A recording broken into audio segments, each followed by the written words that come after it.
fate, coercion, or choice. Deviants have become a tool to achieve someone else's goals, or a weapon to leverage power over others. In this world, the broken refuse to accept their gifts,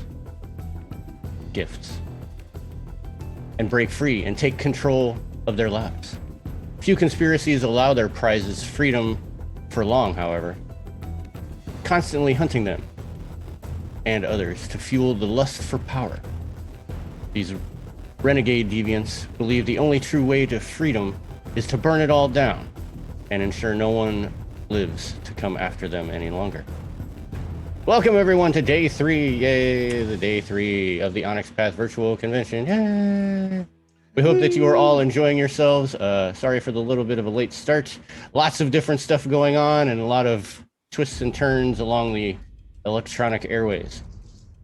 Nevertheless, we are Vorpal Tales, all of us, yay! And we perform terrifying tales and awesome adventures every day of the week, most days twice a day. I am Dwayne at Made of Kimchi all over the interwebs, and I will be your storyteller for this tale this afternoon. I almost said evening. We will be presenting this special little Deviant the Renegade one-shot. Make sure that you guys check us out, Vorpal Tales, on our Twitch channel, twitch.tv/VorpalTales. Check out our YouTube and our webpage, vorpaltales.com, where you can enjoy all sorts of Onyx Path deliciousness with us, including Vampire the Masquerade, Werewolf the Apocalypse, Mage the Awakening, Mage the Ascension, and They Came From, with more coming all in the fall. Be sure that you guys give Onyx Path Twitch a follow, and also drop a follow here on Occultist Anonymous.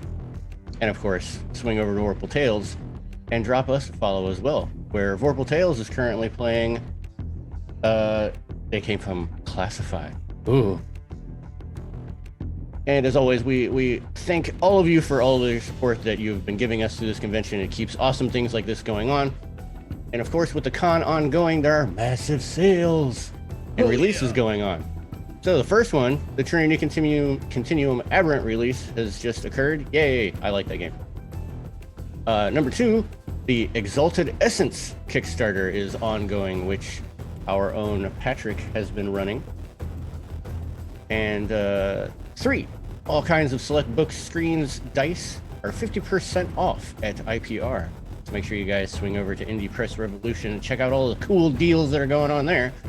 And last but not least, on Drive-Thru-RPG, Onyx Path has 14, count them, 14 PDF bundles that are at extremely low prices on a variety of RPGs and fiction. Make sure that you guys check out Drive-Thru-RPG/products_new, or just check out the OPP's publisher page on Drive-Thru-RPG. Now with all that talky garbage out of the way, let's get down to the nitty-gritty. Players, tell everyone who you are and where you can be found. Or actually who you're playing, not where you can be found, because you're here. Yes. Hello, everyone. I am Patrick. You can find me on the internet at Patty6_, and today I'll be playing Ellis, the telepath.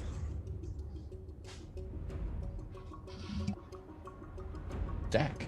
I am Zachary Naldre, he, him. I am found on the Twitters, Zach Rules, and I am playing Kelly, the pathological coactive. And hello everybody, I am Steve, on the internet at Blue Arcade, pronouns he, him, and as Vorpal Tales' internal motto states, it's Steve's fault, and that is why we were starting late today, so you can blame me. Yes, tonight, are we talking about who we're playing yet, or are we just introducing ourselves? Dad, just tell everybody who you're playing. I'm going to be playing Oliver Nichols, who appears to be Omega Red, but worse. Yes, this is Deviant, they are always worse. Yes, they are always worse. I love it. So for those who have never played Deviant before, Deviant is a game of suffering. You were either, like I said in the intro, either by coercion, by choice, some by birth, or just because you chose. Or were chosen. Or were chosen. Some shady corporation has brought you into their fold and conducted massive experiments, changing your bodies, twisting them to their own benefit, and they will use you as a stepping stone to perfect their craft. But in some way you have not liked this, and got the hell out of Dodge. And the only thing that holds you into this world are your guys' touchstones. Your one sliver of humanity. And your only instinct now is to get back at the conspiracies that have created you or twisted your body in some way and destroy them. Burn it down. You are constantly hunted. But in this game, the huntee will become the hunter. Uh-huh.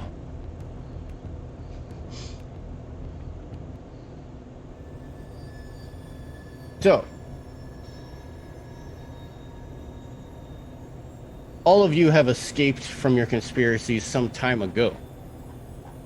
Whether it be months or maybe even years.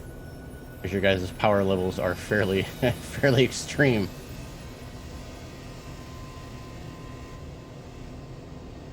And you have banded together into a makeshift little family due to your changes by the conspiracies. You tend to stay away from,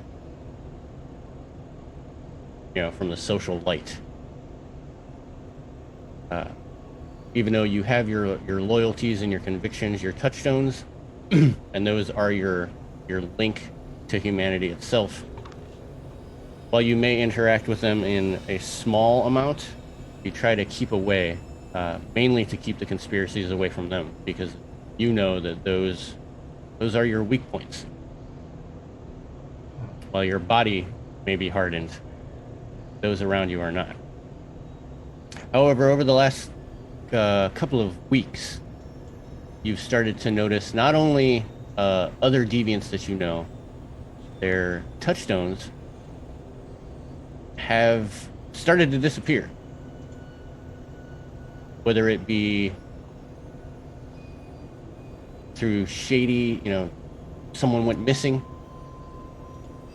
and a police report was filed. Some took extended vacations and just haven't been seen for much longer than they were supposed to.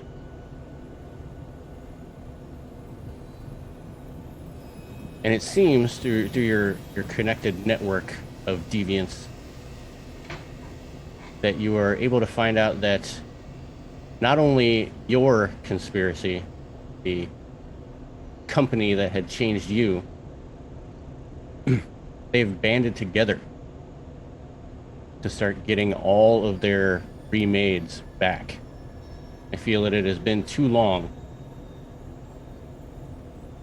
that you all have been out and away from home, and you all need to return. So it seems that they've been taking all of your touchstones as a way of luring you back.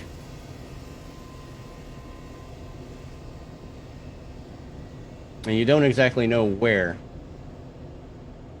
The city that you're currently in, I'm going to put you in Cleveland, because that's where I'm at. So you guys are in Cleveland. Yay, Cleveland. That cultural hub of Cleveland. Yes, that's central hub of deviance.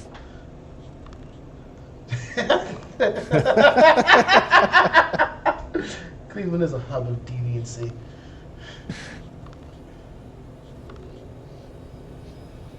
But yes, they have been, I said, they have been swooping up different touchstones, not only yours, and maybe some of yours are still safe, but at least one of yours, I will leave that up to you to decide whether it's one of your loyalty or one of your convictions, has disappeared. And it's pretty much going to be up to you and perhaps a couple other deviants along the way to save these people. I mean, these are your links to humanity. And through this web of pain that you guys are going to have to gauntlet through, you're going to have to find out where they're being held and get them back.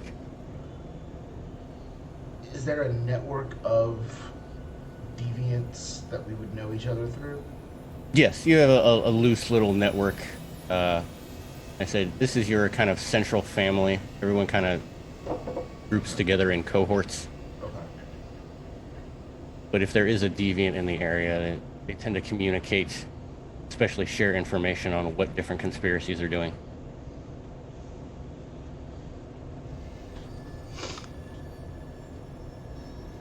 So,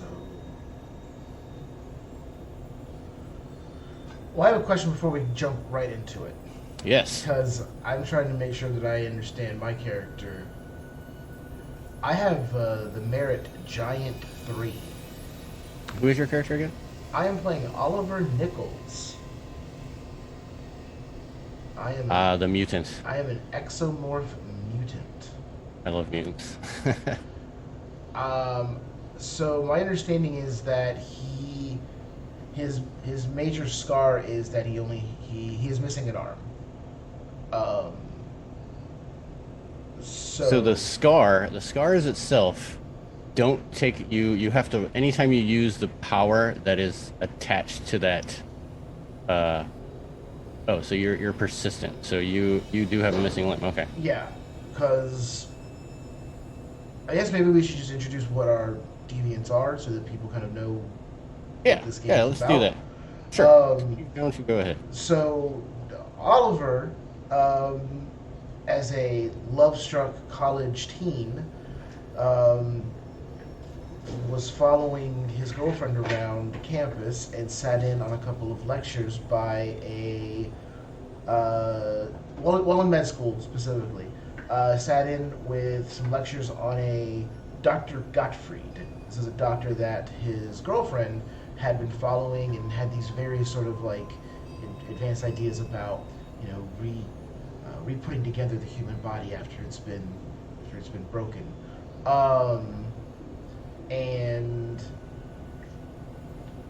for some reason, Oliver's not quite sure, Dr. Godfrey took a liking to him, or at least an interest. She convinced him to come to a lecture hall one night after everyone had left, pretending that Oliver's girlfriend was there, that they were going to have a meeting. When he showed up there and it was just Dr. Gottfried, Gottfried offered him a drink laced with sedative. When Oliver woke up, he was on an operating table. She had removed his arm. And she was trying to reattach something to where that piece would have been. But his body rejected it. But in doing that, it led to a success in a way that Dr. Godfrey had not intended. But now, I'm going to describe this as Oliver has this thing that lives sort of like in the scar tissue, sort of like around where the arm was removed. Mm-hmm. And when he needs to, he can kind of let it sort of like drip and like form out, and it's this massive like, it's like bioorganic, dripping, wet, long sort of tentacle that will come out of his arm, but at the end it's just a mouth filled with teeth. And he can lash out and basically just start eating through this and consuming things, but it's incredibly strong, and it can destroy and smash and grip and grab and tear. But it's concealable, so he can ultimately pull it back in, and it looks like he's just missing a limb. But this lash is called the Maw, and it has inhuman digestion, and he can use it as a weapon, or he can use it to eat anything up to objects including durability 1. Yeah. Yeah. It's actually very useful for getting through doors. I would imagine so. It also creates a bit of like a thin layer around him of a carapace, so he actually has a little bit of armor as well, in regard that he's a little bit more durable. But that's most of what his variations are. But as mentioned before, he is Giant 3. Does that mean that I am literally a giant? Like, am I 8 feet tall, 9 feet tall? Yes, so you are much bigger Yeah. So, Chronicles of Darkness has like size reading. Okay. So, by being giant, I'm guessing your size is larger than the standard 5. Actually, Size it's yeah, 6. your size. Yeah, you should be size 6. Okay. Okay. So that should increase your movement speed Speed's some 12. dice. Yeah. Get extra Um, health box. yeah, things like that. I have 8 health.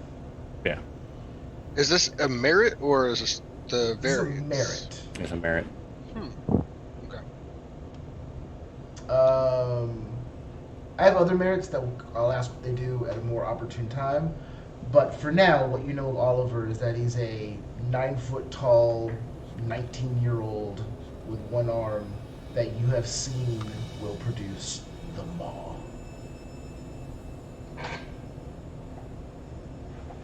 All right, Zach, why don't you let everybody know who you're going to be playing? I am playing Kelly Sutton, who is a pathological coactive. Concept of the lightning storm. Due to Disney owning the copyright, I'm not going to make the mention on the stream, but I'm sure y'all will be able to figure it out. So Kelly was a fairly normal life up until an accident happened. She had a full-time job. She had a girlfriend that loved her clearly, and they were planning on getting married.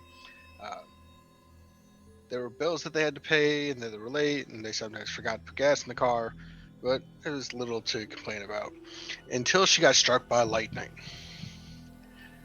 Now, instead of dying or even surviving unscathed, like some of those famed stories, Kelly's entire being accepted the energy and absorbed it and poured into it and made it something new. Kelly has been capable of things she had never uh, been able to do before. Her ability meltdowns has made it impossible, though, for her to keep her job, and her marriage struggled from the outset due to keeping the secret. She then met Alex Hansen, who told her of Dr. Lisa Gottfried, uh, who could help her. Kelly agreed, but when what was supposed to have been help was a series of inhumane tests and theory crafting that left Kelly wishing she had never met Alex in the first place. Kelly is much shorter than a normal woman, and always has been. Her frame is petite, but corded with lean muscle from years of running track and cross country. Her pride is in her long hair, which she takes great care of keeping healthy and long. We'll leave it at that. Exciting. Awesome. What are some of your powers? Some of my powers include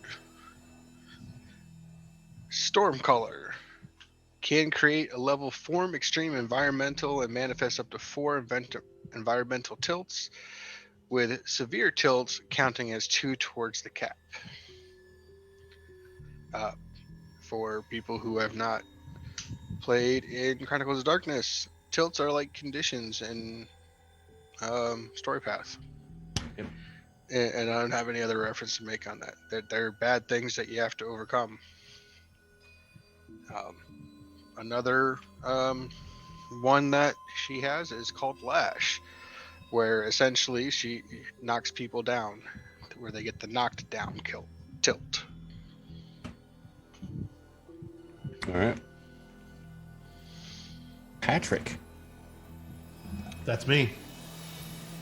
I am playing Ellis Hart, the cephalist. Basically, meaning I have super duper mind powers.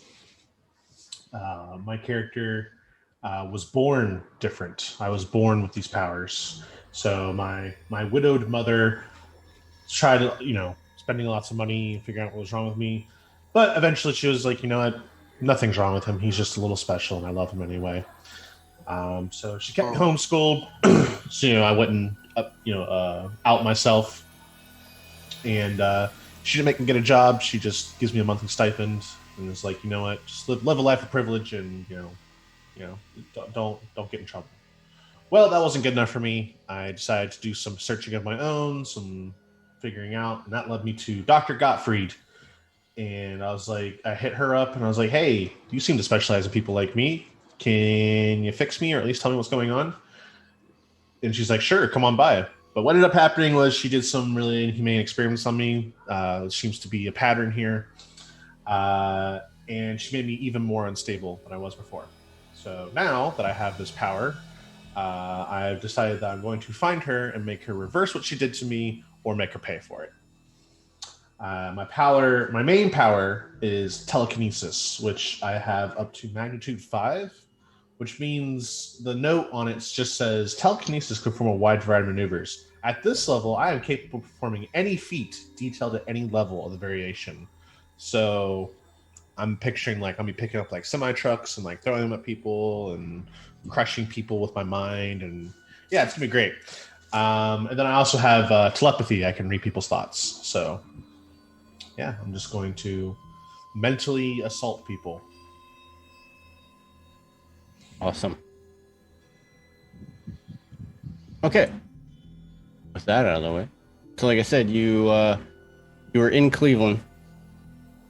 The place where you had all meet in Godfrey was at the UOD separated campus on the western side of Cleveland.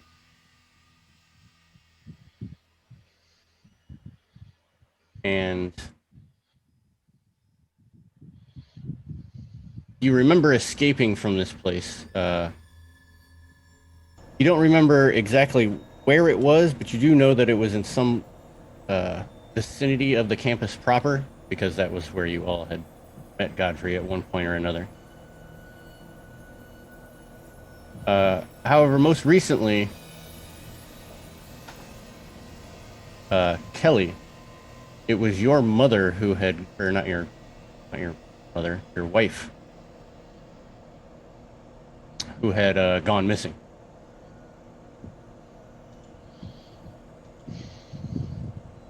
From her home,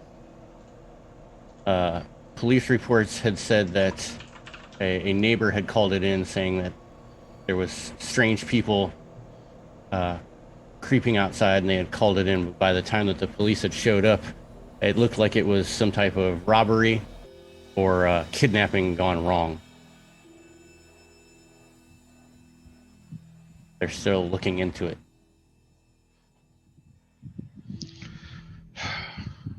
Just what I thought. Police are only good for writing a report, and then sitting on their butts eating donuts. Looking around, is there any, talking to the neighbors, would I've gotten any clue of like what the sketchy people that were reported looked like? Yes, so they were all, based on what you were able to get from the police report and talking with a couple of the neighbors, they were all wearing, some of them were described as like your normal burglars, wearing all black with black ski masks. There were others that they said, however, there were a couple of individuals that stayed outside near a large black SUV. And a lot of them can't give you descriptions. It was pretty dark, and it seemed that right as this event was happening, that a lot of the power had gone out in the area.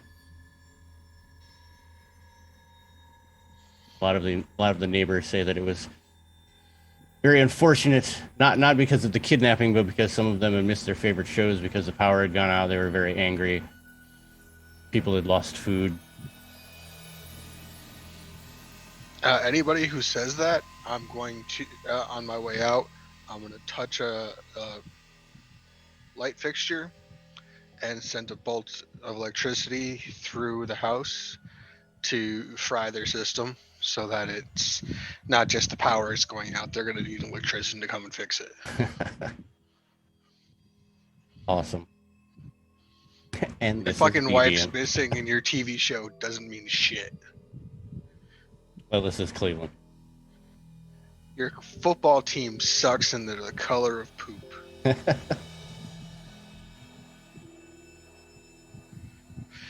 As all of this is going on, the police are still around, still canvassing the area, looking for clues. The other two, what are you guys doing to help out in this situation?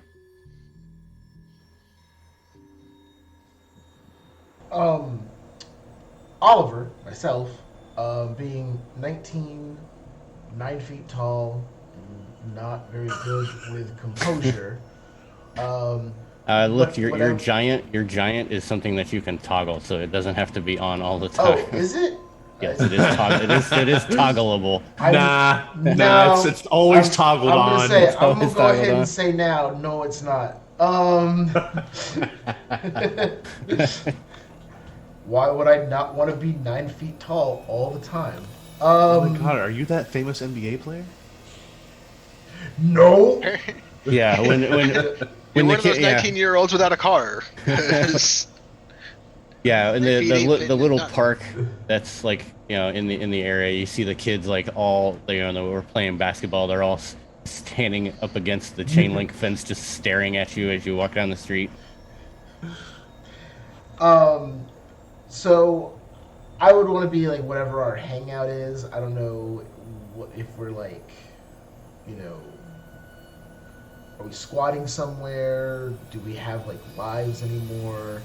Is it sort of like a, you know, For the most part, unhoused for sort of community deviants, situation? yeah, for deviants, for the most part, some of you, depending on how you've been changed, may try to return back to your normal life and try to live. Okay. Uh, for mutants, however, it's usually pretty difficult Right. because you've been physically changed. So you're the kind of like everyone makes fun of you, everyone harasses you. Right.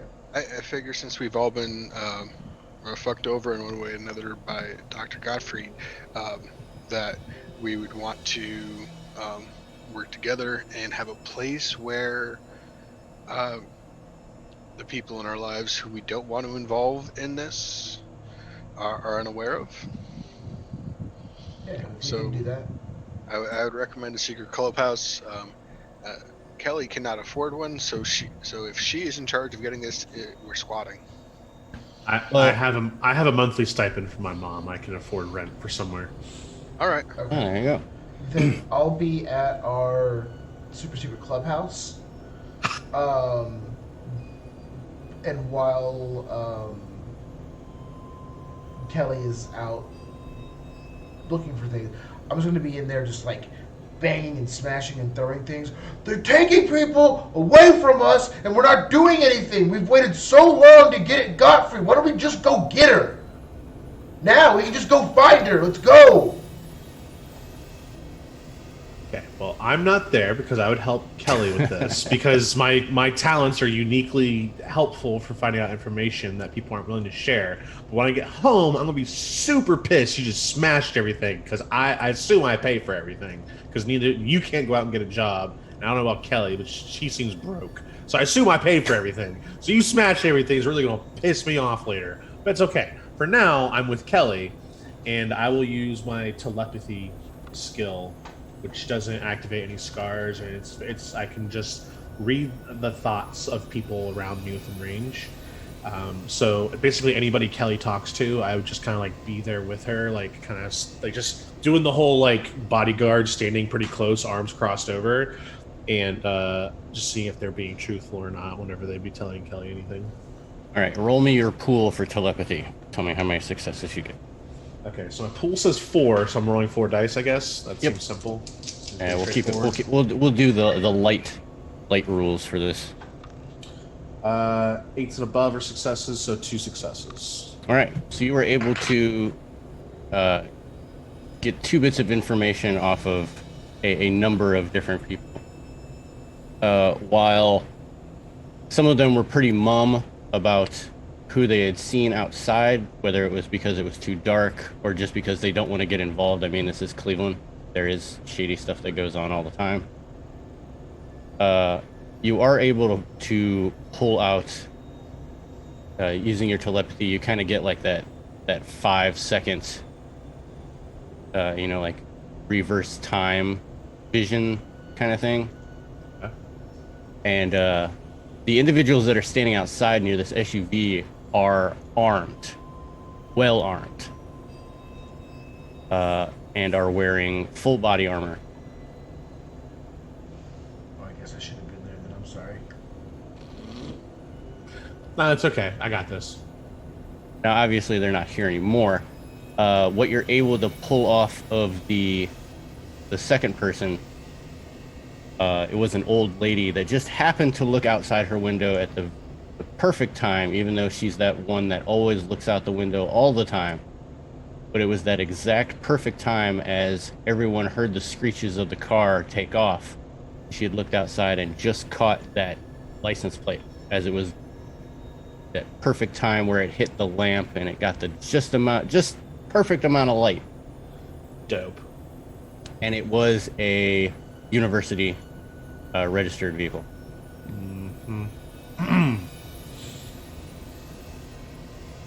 I'll kind of let Kelly, feel comfortable with the questions that she's asked, and let her kind of, even though I've got a pretty solid lead. I know this is her wife, so I will make sure she feels like she's done everything she can, and then kind of once she's done with the everyone in this vicinity, I'll just kind of like tap her shoulder. I was able to pull a plate off one of their mines. We can run it, see who it belongs to.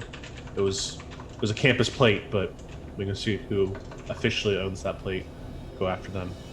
Motherfuckers! Who's holding out? Who didn't say nothing?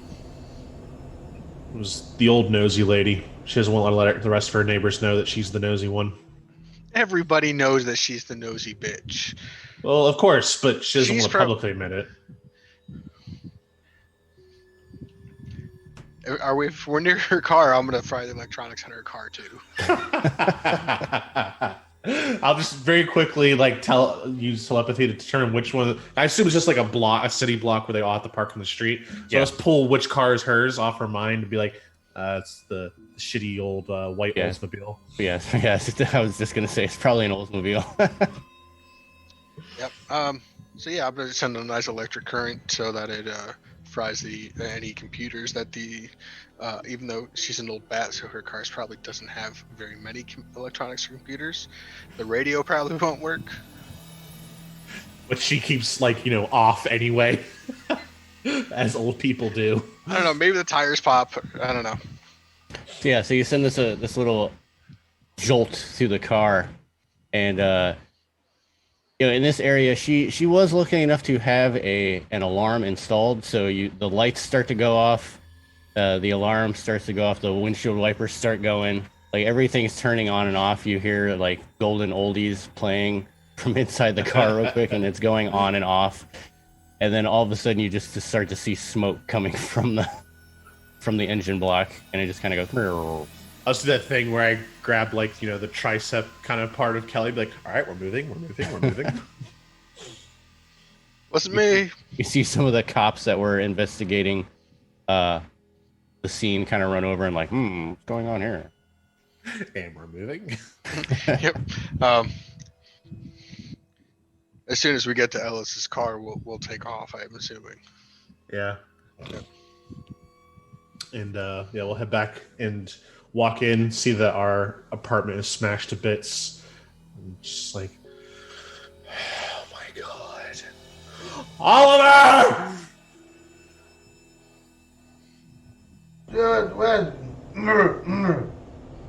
What?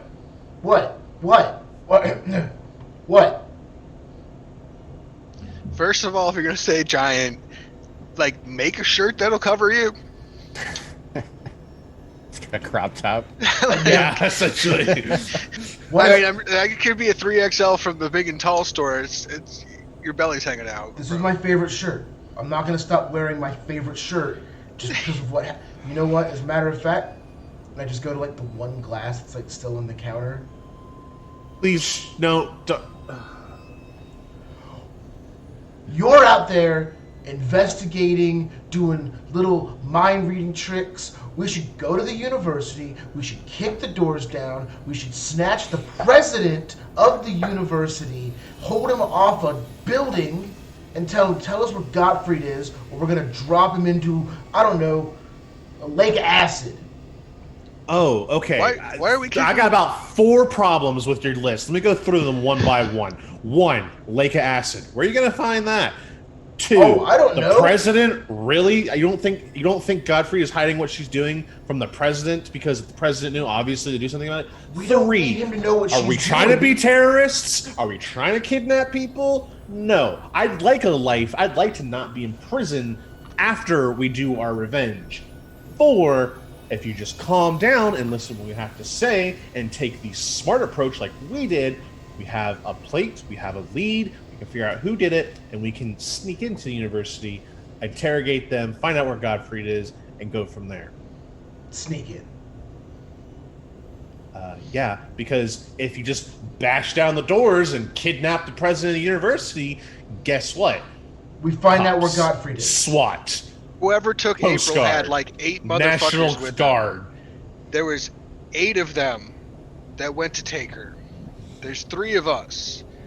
I don't know how many motherfuckers you've been dropping on your own. When going up against somebody who is making more people like you, may have got some brainwash to help her out.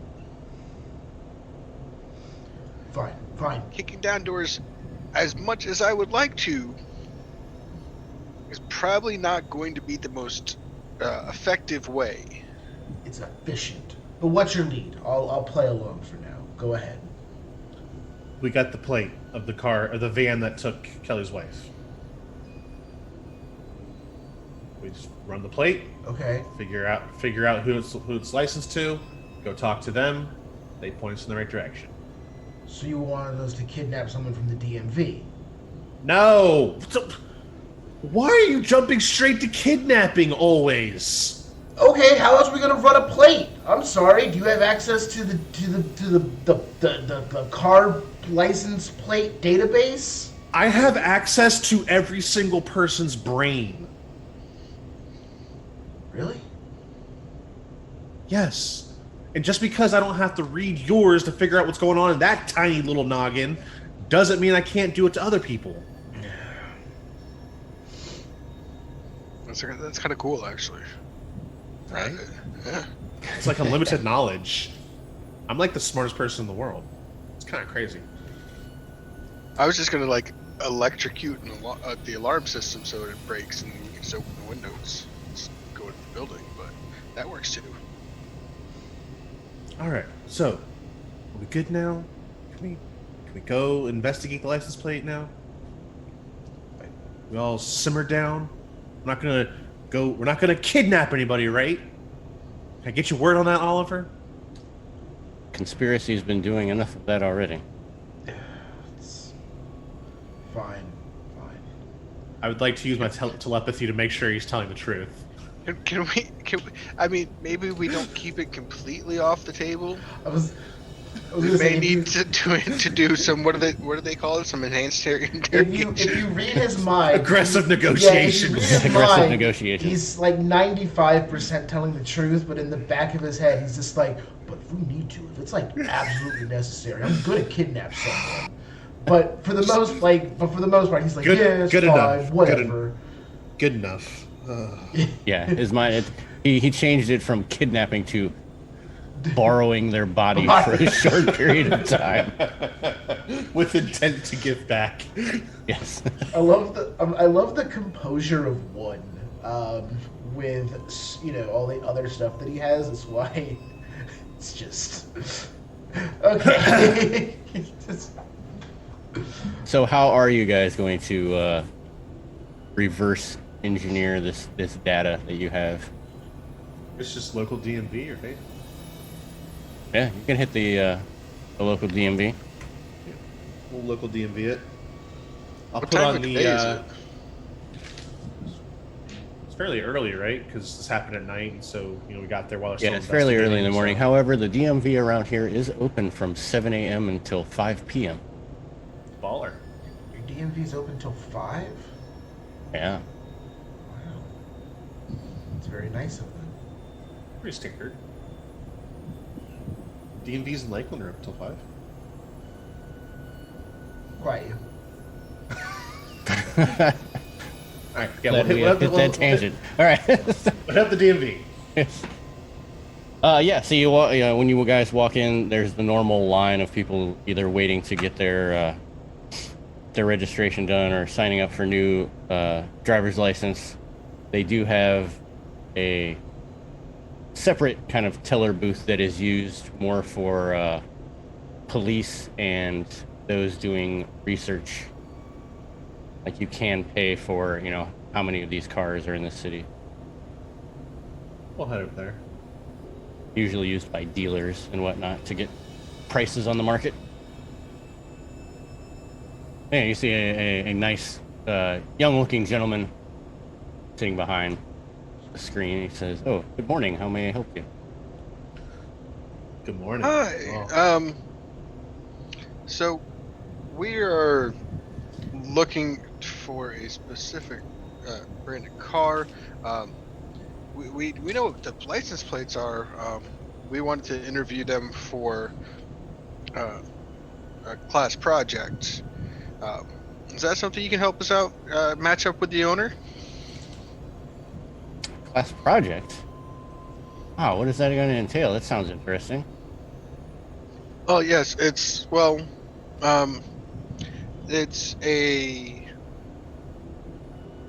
it's for our psychology class where we're trying to do research on kind of behavioral patterns of people who buy certain types of vehicles. And we saw one while we were walking down the street. We weren't able to flag the driver down though, so I was hoping maybe you could help us out a little bit with our research project here, and maybe get some contact information or an address so that we can go and talk to the people. As much as I would like to help you, please understand that we cannot give any personal information. So I would not be able to give you a name. However, if it was a location, we actually do that. If you're looking for a specific car. Yep, location is fine. Here's the address or the license plate. Starts typing it into the computer. Kind of like looks at it. Types it up some more. It's like, well, this is odd. Is there a problem? Well, it seems that at one point, I mean, this is a registered license plate, and I don't know, the file looks inconsistent. It says that it was owned by the university, owned by a Dr. Godfrey for the science department, Mm-hmm. and then it was sold, but it doesn't say who it was sold to, but yet they've registered it again. Hold on a second, let me type some more.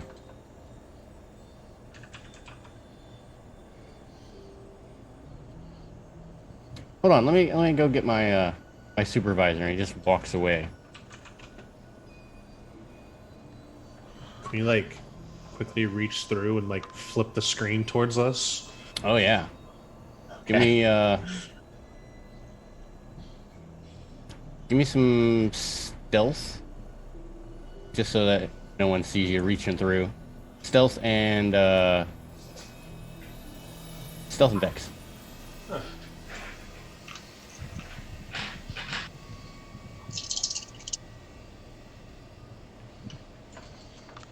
One success. It's good enough. Is there any cameras pointed in our general direction? There is a camera pointed at each of the teller stations and one at the entrance. So, but when he goes to do that, I'm gonna send off a focused EMP at that camera, and just that camera.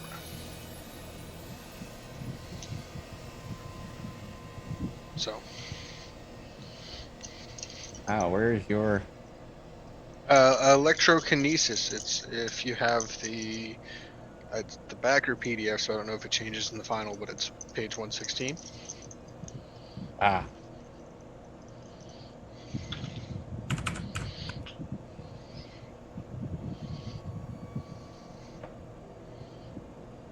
And I got 2 9s and a 2.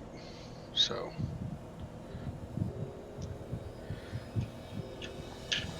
Like that camera is short out so that nobody sees Ellis reaching through if they review the tape later. Now, is that connected to a scar? It is connected to cooldown, which is a 1-dot version of that.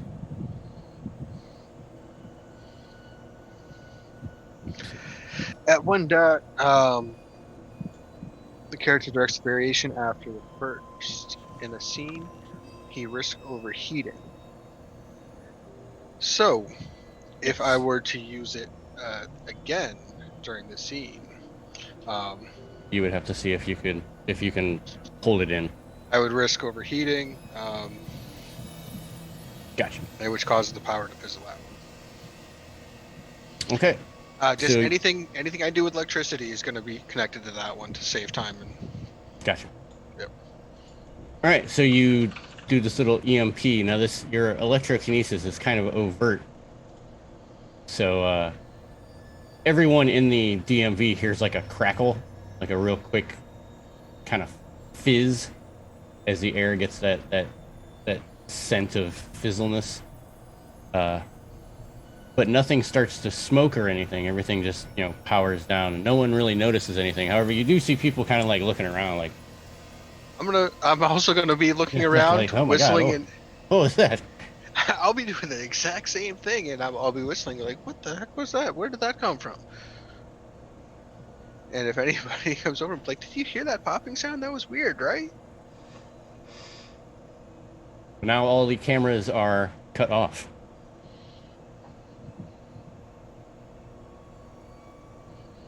Oops. And Ellis, you said you wanted to look at the computer screen, correct? Yep. So it's pretty much exactly what he had said. You get a picture of Dr. Godfrey as the original owner. Up until like 6 months ago, there was a change in title, but it doesn't say to who. Like the file is incomplete. Do you have computer? I do. I actually have a specialty in it Oh, for searches specifically. awesome. Give me computers and wits.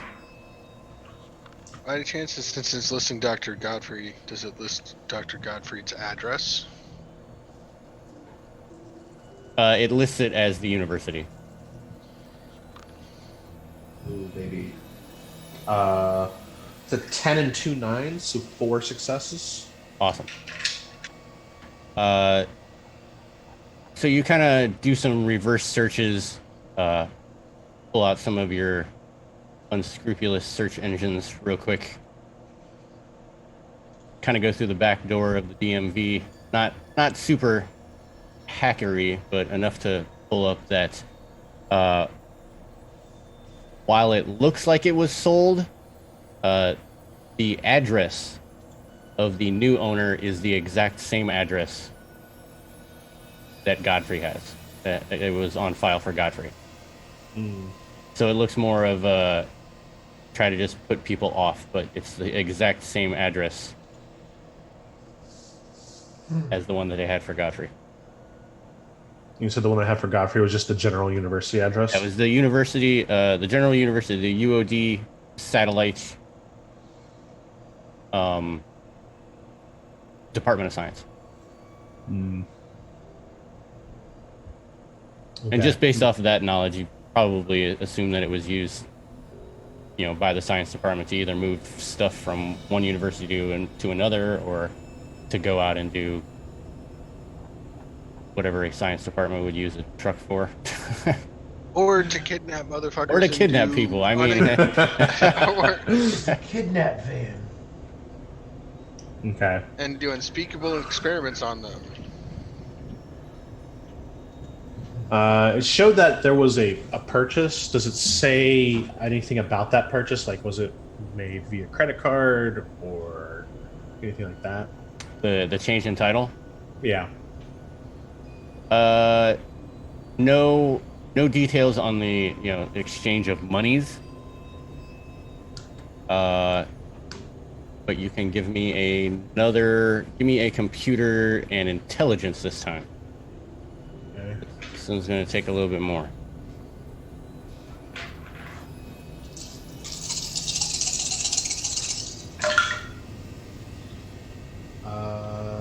Two successes that time. All right. You're able to actually pull up the old title from Godfrey and the new title. Signatures match. Okay.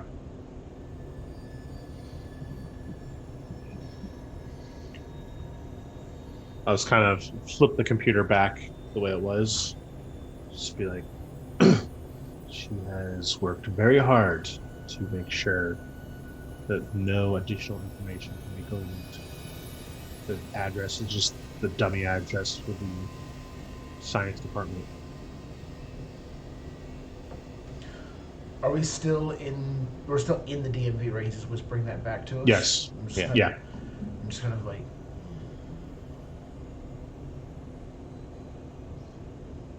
I'm just gonna like, I hate to admit it, but you might just have to go down smashing some doors. That's what I've been A saying. few more minutes goes by, and the gentleman comes back with his supervisor. Supervisor looks at the screen, types in a couple more things. He's like, "Oh, I'm sorry. It doesn't seem that we can find out he can't find out the address of the new owner, even though you were able to." Right. The supervisor just says, "I apologize. It seems that our records are incomplete. This is definitely something that we're going to have to look into, because somebody seems to be driving around with a false registration." Yeah, I know. I'm Probably sure it's put just that in. You should probably flag that so that if the license plates get ran, the police will know so that they can do something about that and let the driver know. Oh, definitely. it's probably just an honest mistake. It's fine. Still, we want to make sure these people are aware. They probably don't know, so we since the address is weird, we can't tell them. So this is the next best thing. The police will tell them next time they see him. Yes, this is very odd indeed. This usually does not happen, but even though this was not your intent, we do appreciate it for bringing it to light. We will definitely pass it along to the proper authorities.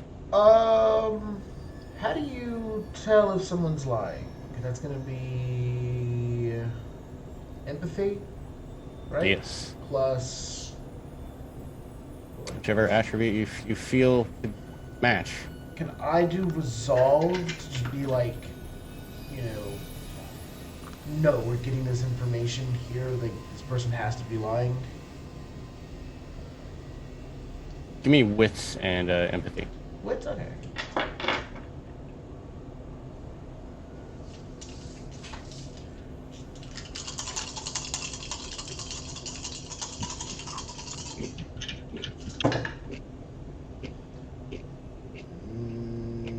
An 8, a 10, that one takes. Wait, no, one's not take away. Ha! I lied to you.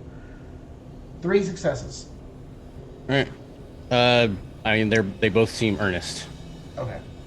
They work for the DMV. They're not trying to lie or anything. I'm unsure how deep this conspiracy runs. This is true. It goes all the way to the DMV. The tippy top. Okay. I mean, it would not be unheard of for people of your given conspiracies to be outside of the... Right. Okay. So it doesn't seem as though they're trying to hide information. It just seems that someone is taking information away from them, and they legitimately just don't have... Yeah. Okay. All right. So I was about to fuck this office up. Okay. Oh no. I have like 3 things I can do, and they're all violent. Okay, so All right, so I just want to be standing in the back again, very tall and bigger than I Mhm. should be.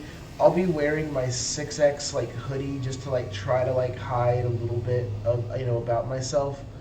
Um, but I have air of menace as well as 3 intimidation. So I'm just behind them, just looking terrifying.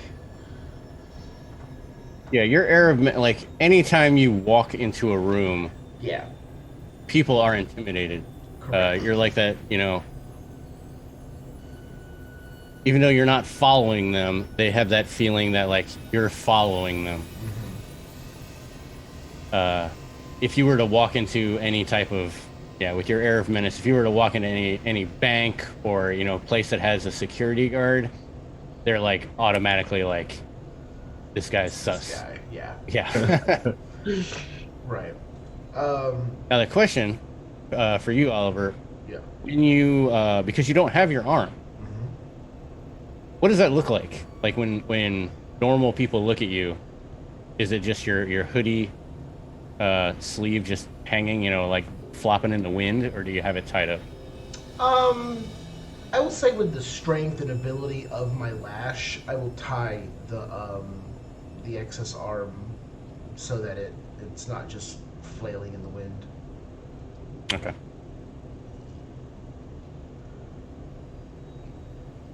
Yeah, I don't want someone grabbing my loose sleeve randomly.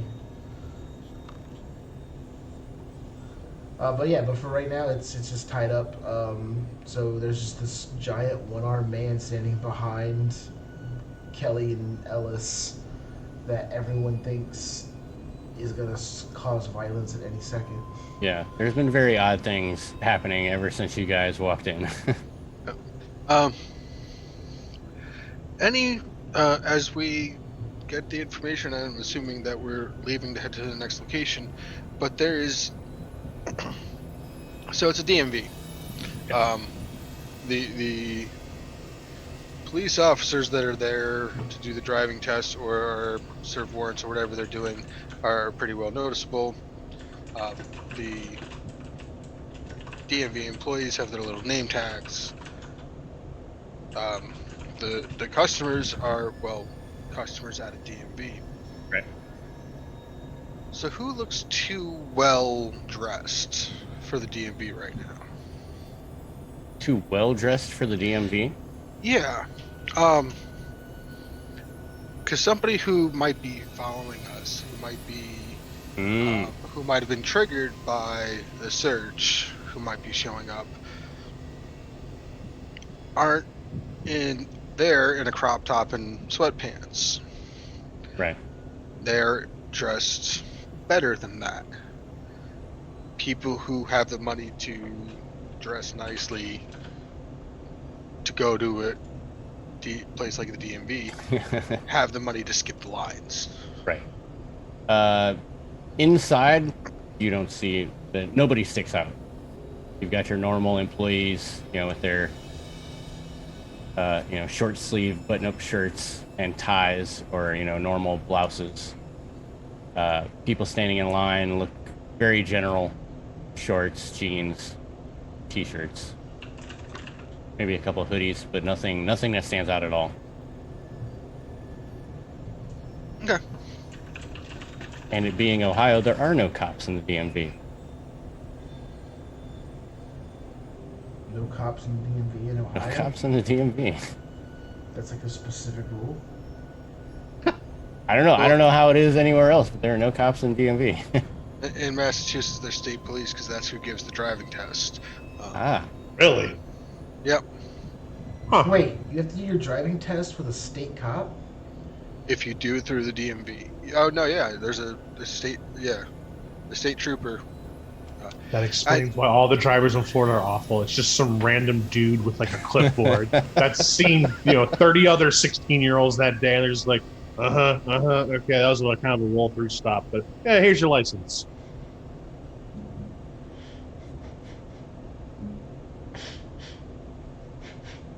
So yeah, in that case, once everything is all said and done, we have the information we're looking for. I don't see a purpose in hanging around. Oh, let's get out of here. Let's be like a tree and leave. As you guys move out, Kelly, I want you to give me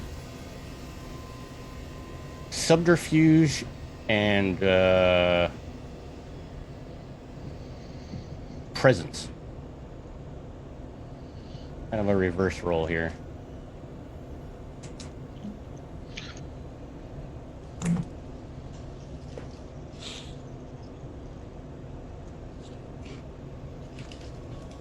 All those dice, I only got one success. That's okay, because my guy's botched. Oh, good. So when you guys are rolling out, while you didn't see anybody inside, most of the cars in the parking lot are general, everyday use vehicles. A couple of nicer ones, you do have like a Charger, maybe a Mercedes. That doesn't seem out of sorts, but you do see another an Audi, all black tinted windows, and just at that split second, because you were actually you're looking for people to be looking for you all the time. Okay. You heard him. Yes. Touching you. Touching me. It's that exact moment where you walk outside and you kind of get your 360 of the area, that a gentleman is walking out of the Jamba Juice that's right next to the DMV, and he's putting back on his sunglasses. He's in a nice black suit, and as he's putting them on, he like looks up at you, almost running into the three of you, and he just goes, "Excuse me." And he walks straight to that Audi and gets in the front seat, in the passenger side. Do we want to fuck this guy up? It's like that moment where the three of us all look at each other, just like, so that's the bad guys, right? How close is he? Unless you do anything, he will walk into the parking lot and get into the Audi. I'll look at Kelly and be like, sardine can plan?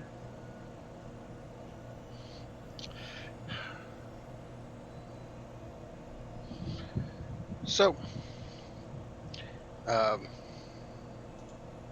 imagine we've done this plan before, where Kelly fries the electronics so they can't unlock it, and then I'll just slowly start crushing the car as we ask them questions.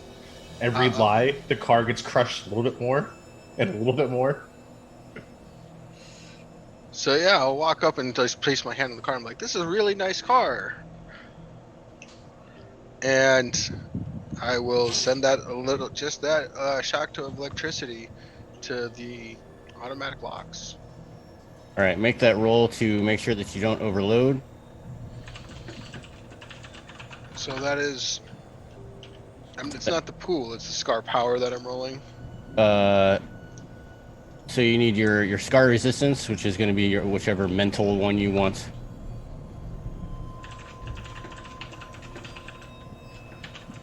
What was it? Yeah, it's not tagged if it's mental, physical, or so I could use any resistance. Yes, any resistance you want. Usually you choose it and it stays for that. Well, so. But since this is a one shot, we can kind of do whatever we want. There are no rules. Yeah, no rules. We do whatever we want. There are some rules. So it's gonna be whatever your scar resistance plus your Plus. where's that at? Where's my scar? Here it is. Yeah, so it's gonna be your scar resistance plus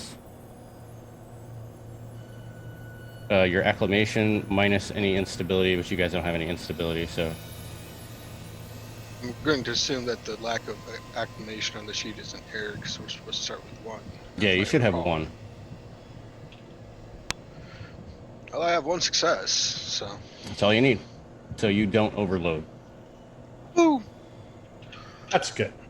And then, since this is a targeted and actual thing, do you want me to roll to make it happen, or you're gonna say it happens? For this story, we'll just say that it makes it happen, unless you want to roll. It could be a, you know what? Go ahead and roll it. We'll see if it's a critical success. It is not a critical success, but it is a success of 2. There you go. All right. So again, you hit the, you put your hand on the hood, kind of like you're feeling it out. You're like, oh yeah, nice car, and that little spark of electricity jumps from your finger, kind of just melts the battery. Again, the alarm goes off, lights start flashing. But I mean, in any parking lot, that always seems to happen, especially when people are just getting into their cars. They always forget to turn off their alarm, so no one thinks of it at all. Now the question being, would you want the doors to lock? I mean, I assume with someone with that nice of a car, he would have just beeped it to lock when he got out. So essentially, I want to get it to lock and then disable so that it cannot be electronically unlocked. Got it. That is doable. All right. So you're one guy that you know of who's in the driver's passenger, the passenger seat. Words.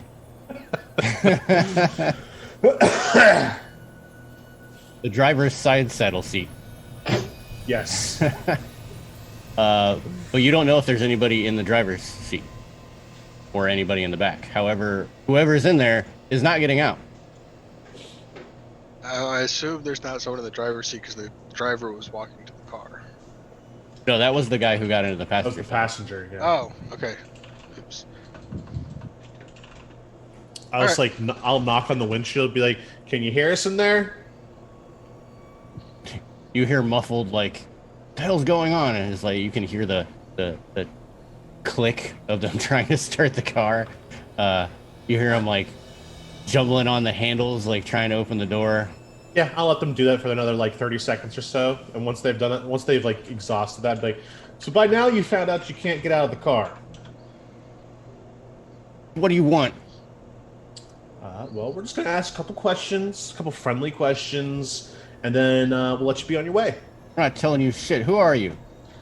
See, well, that's the wrong answer to a question I haven't even asked yet, and I will activate my my telekinesis powers, and I'm just gonna crunch the car a little bit, like not full on tin can crush, just enough so they can hear it and notice that it's happening.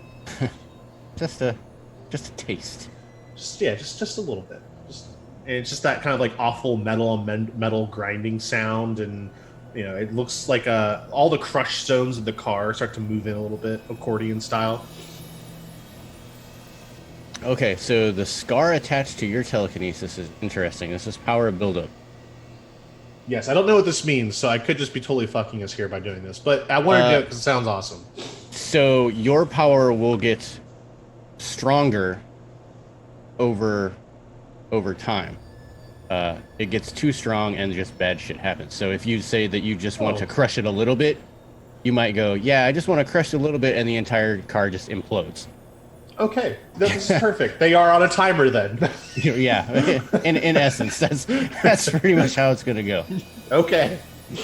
But you can you can pretty much stop it by rolling your resistance. Okay. So for now, I just crunch it a little bit. I'm gonna let them, scream or yell or freak out what the hell's going on, and be like, okay, so that was strike one. You hear more you hear two people in the back saying, "I can't unlock the door." You hear more jiggling of the handles. You even see through the windshield. Oliver, do you have your hand up? Yeah, I was gonna say I want to come in and help Ellis's plan when you're done describing this part. Through the windshield, Kelly, you can see the driver. He's like trying to hit the horn, but just nothing's happening. But they don't say anything. And we haven't asked many questions yet. So I'll walk up and I'll look at you mind? Oh, please, by all means. I'll take like my hood down, and again, like I just have like this face and look of someone that just does violence. That's literally what it says. I have the face of someone that does violence. I have the face of violence. I'll be like, so, as you can tell, your car doesn't work. Your car is currently moving ever so closely into you, crammed inside. You're stuck there. Unless you want to be one with your, what is this? An Audi? Ugh, really? Ridiculous. Unless you want to be slowly crushed to death, feeling every little organ inside of you pop out before I eat up every little juicy part of you, you're going to answer exactly what we say. Because even if the answers are good and we don't like them, I'm going to eat your eyeballs out of your head right now! And I want to... I'm going to eat the eyeballs out of your head. Oh, God! So I would like to use my intimidation with a specialization in threats. Okay. I mean, it's good he specified out of the head, because if you eat the eyeballs out of the shoulders, it's just not the same effect. It's right? True. Yeah. It's true. All right, so roll intimidation and... So intimidation... this is going to be presence. Presence, state. Okay, I was Yeah, going to this ask. is definitely going to be presence. Presence, I am, yeah. And then I get, is it a 1 die or 2 die for the specialization? I think it's 1 die. I think it's just one. 1, yeah. Yeah, I think it's an extra die.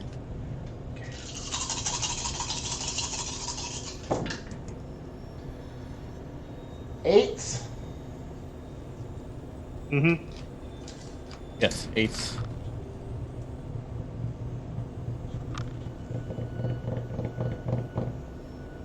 On 7 dice, I rolled 0 successes. Did you roll any ones? No ones. Okay. I'm still gonna roll for them to see if they hold their composure. They got 1. Jeez. So, even though you're barking, and at one moment you see the driver, he's kind of taken back. He gets a bit of a shiver down. But I mean, unbeknownst to you guys, these are not hardened agents, but they are agents, so they're used to having to deal with deviants. Okay. I was kind of like clap my hand on Oliver's shoulder, be like, "It was a good speech." I'm gonna eat their faces off. So I'll just look at Kelly and be like, "Ask away."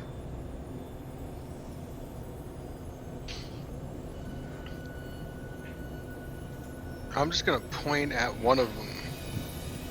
Like, yeah, it was you. The neighbor. You're exactly who the neighbor described. You were the one that went into my house and took her. You took April.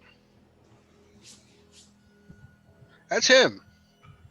You hear from inside the car, he's like, I don't know what you're talking about. I've never seen you a day in my life. Just came here for my Jamba Juice. I was looking at Kelly and be like, I think that was the wrong answer. I think that was the wrong answer as well. Guys, it's official. We voted on it. It was the wrong answer. I'm going to crush the car a little bit more. Yeah, so how much crushing do you want to do on this? I want to make it so that they're now like kind of like crushed together a little bit now. Like they're like shoulder to shoulder or things like that.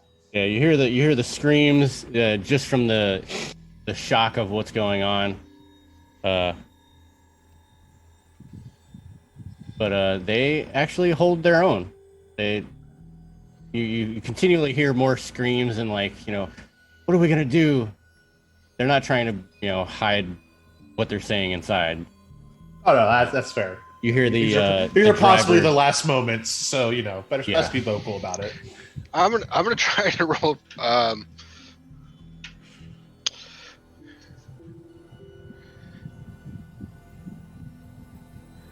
gonna try persuasion. Mhm. Look, guys. Look, I'm just trying to get April back.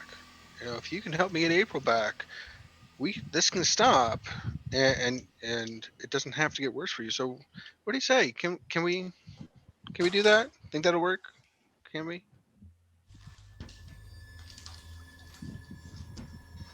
Um, hoping to roll persuasion and presence. Yes. And is the approach of being used innocent enough to use this innocent specialty? Oh, you're trying to... Yes. Yes, I will allow this. Yes. And then specialties are +1 die in this, or +1 die, yeah. okay.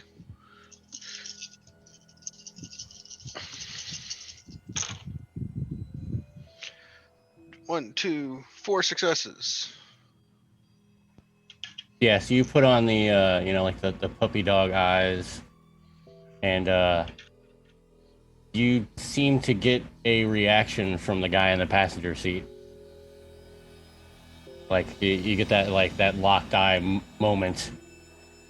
Look, man, I really just want April back, and we can walk away. And I have something I've had to tell her, and I just got to get it off my chest, and I gotta talk to her. So I need to see her.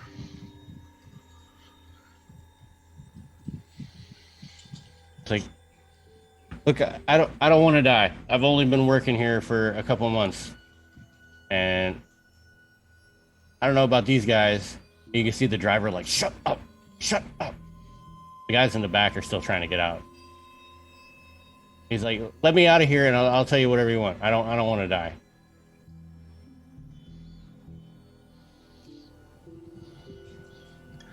I'll look at Kelly. This is her show. Yeah, I'll grab the handle for by the door where he's at, and I'll unlock just that door. Okay. Open it. if you don't mind, as we kind of looks like you're gonna do that, you go to like open the door. I will throw my lash maw out, grab the driver's door, and just rip it off and start and just eat the door. Eat the driver's side door. Yeah. Wait, no, passenger side. Oh, let the passenger out. Letting the passenger out. Okay, then Yeah. whichever door that she was going to open, I'll be like, I got the door. All right. Now you may want to talk before he's done eating. But Yeah, now at the they- sight of this, he's even more compliant. He's like, what the fuck is going on? This is not what I signed up for. Then I bring the arm back into me. It's gonna be your face next. It's like, you hear the driver. He's still trying to get out of his door. It's like, shut up! Don't tell them anything. But he's like, well, I need to get out of here. This is not what I signed up for. I was paid. Conducive to living. I was paid to get people. I don't know what the fuck you guys are. You made a good choice today, son. You're probably gonna live. So where's April? Where is she? I mean, I don't know names. We were told to follow you because you were following us. Oh, we were following you. You were poking your nose where you weren't supposed to. You And took obviously- my wife. Okay, I so didn't take anybody. that's- I have no idea what you're talking about. let's just cut right to the chase. You work for Dr. Gottfried, correct? The name sounds familiar, but that's not who I report to. That's fine. Where do you work? Where can we find your bosses? Well, I am officially employed. Yes, by the university, Yeah. the science department, blah blah blah. Yeah. No, where do you work though? Like, where do you go and report to your bosses? Science The departments don't have money to have people followed. Even regardless. Even like, one as prestigious as U of D Cleveland campus. like UOD Cleveland. like even ones with like high criminal justice programs, they're not going to give internships where your job is to follow people. That's a giant ethics violation. Like, look, I don't know who you are. I was just told. We were told. You know what? Fuck these guys. I don't want whatever you guys are dishing out, Mister Mouse Hand over here. Like I said, we're here for retrieval. All right. So And- where were you going to bring us back to? I'm supposed to take you back to the university. I'm not here for you. We're just here to keep an eye on you. We take people back to the university. Anyone who is part of the program, we're Where? supposed to pick them Where up. do you take them exactly? Where specifically at the university? The No. science department. Take Any them. of those No. who have signed up I for our Okay. program, Door number. there's only one science department. Yeah, but there's more doors more than just one door. It's not like there's Oh. one. It's not like I opened the door and it's the entire department is all there. There's Right. floors and levels and Rooms, wings and closets. Room In 112, laboratories. I report to Dr. Ludwig. He's the okay. head of the research division there. All right. That's a new Science name, Department new lead. building, room 12. 112. 112. Room 112. You've been very useful. Wait, We'll hold let on. you get Is that the Franklin building? Or is that the Monroe Research Center building? Yes. I have no idea. No, college campuses are just like Yeah. a mess to get around. Wait, hold on. No. So the department said Is it's that in three Freedom Hall buildings. or Yeah, the science department actually is in 3 different buildings because the university added on later when they got that grant. So now that building technically is part of it. Yeah. Sorry, remembering Yeah. college. Okay. So you should go ahead and start running. Running? I'm gonna hit the car. As you can see, lightning he's bolt. done eating the door. Right after he finishes his spiel and you tell him to run and he kind of goes, run, you hear a large cap. And the driver had pulled out a gun and shot this guy in the back of the head. Oh, Oh shit! I will finish crushing the car then. I was gonna do this before you said that, but the car gets hit by lightning. Oh shit! Okay. Um, So there's now a static, crushed ball So- of let pain. me Oh no, I was gonna make it a nice little cube actually. If I so could. let me get my roll to see if I can throw on, because it's I believe 4 conditioned tilts that I can put on this thing. Yeah. All right. I succeeded. So, as far as conditions, electrified. hmm And then let's see here, I got an insane amount of tilts in Renegade. blazing light, because the electronics go boom, and the lightning strikes goes boom.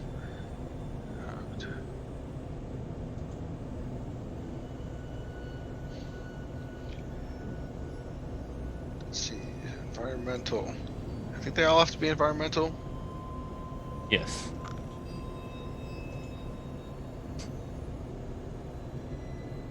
You don't have to stack all 4 if you don't But want. it's more fun.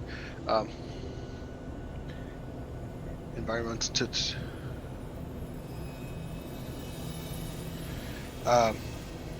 Flooded because for some reason all the fluids in the car Start break spraying out. and spray into the seat, and somehow with the jolt of electricity, they catch on fire and it's an inferno inside the car.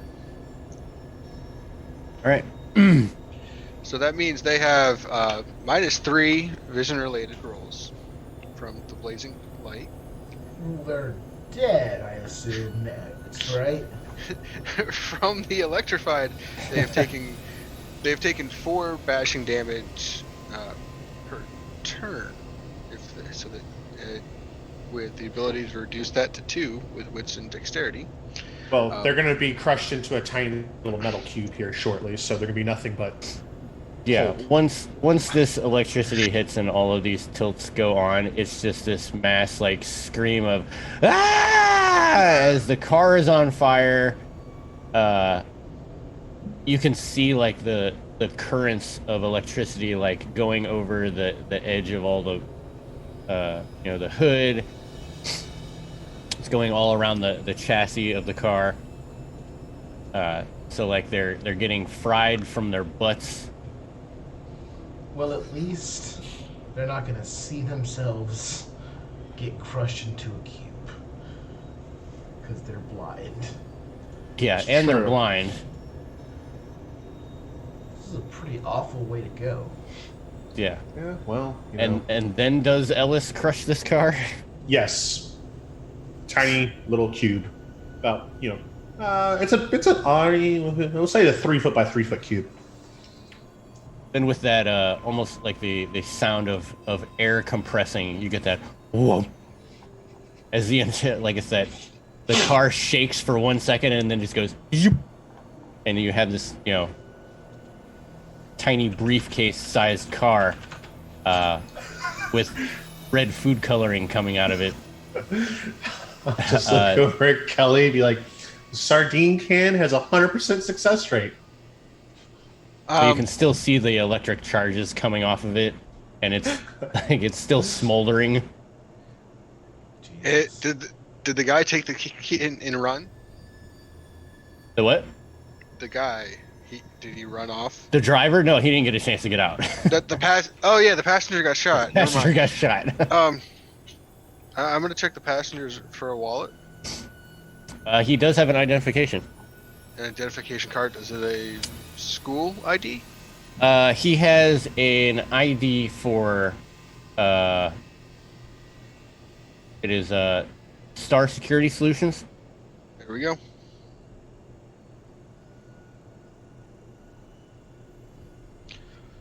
He does have a campus pass. I will take anything that may have a key fob in it, or an RFID that may be used to swipe in to open doors. All right. And it's right about this point with all this, with the gunshots, and the people who are already out. Not to say that Cleveland is a bad place, but violence is rather common in Cleveland, so most people just walk by. But with the loud crack of a gunshot and the appearance of one bolt of lightning and a car mysteriously vanishing, there are onlookers, and people start to, they're all starting to come over and try to figure out, everybody's got their phones out trying to get it on Instagram. I say we play Scared Citizen. I'm gonna pull out my phone. Oh my god, what Did happened? you see that? Oh my god! And I'll act the same as everybody else is. I've got my phone out. Oh my goodness! We're live streaming now. We're at this car just, and this guy, he got content warning. This guy's been shot in the fucking head. Yeah, so you have this body laying in the parking lot with this smoldering briefcase-sized square. You hear people start talking about satellites falling from the sky and he got hit in the head.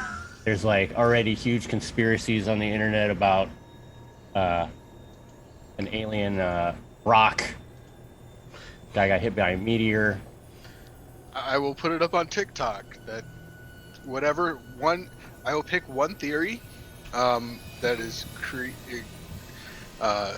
insane and ridiculous that somebody else has said for a Facebook stream and put it on as a TikTok, so that is on a different social media. There we go. I'll try to pay attention to if it's a live stream or a Twitch or whatever. I'll put it on a different platform.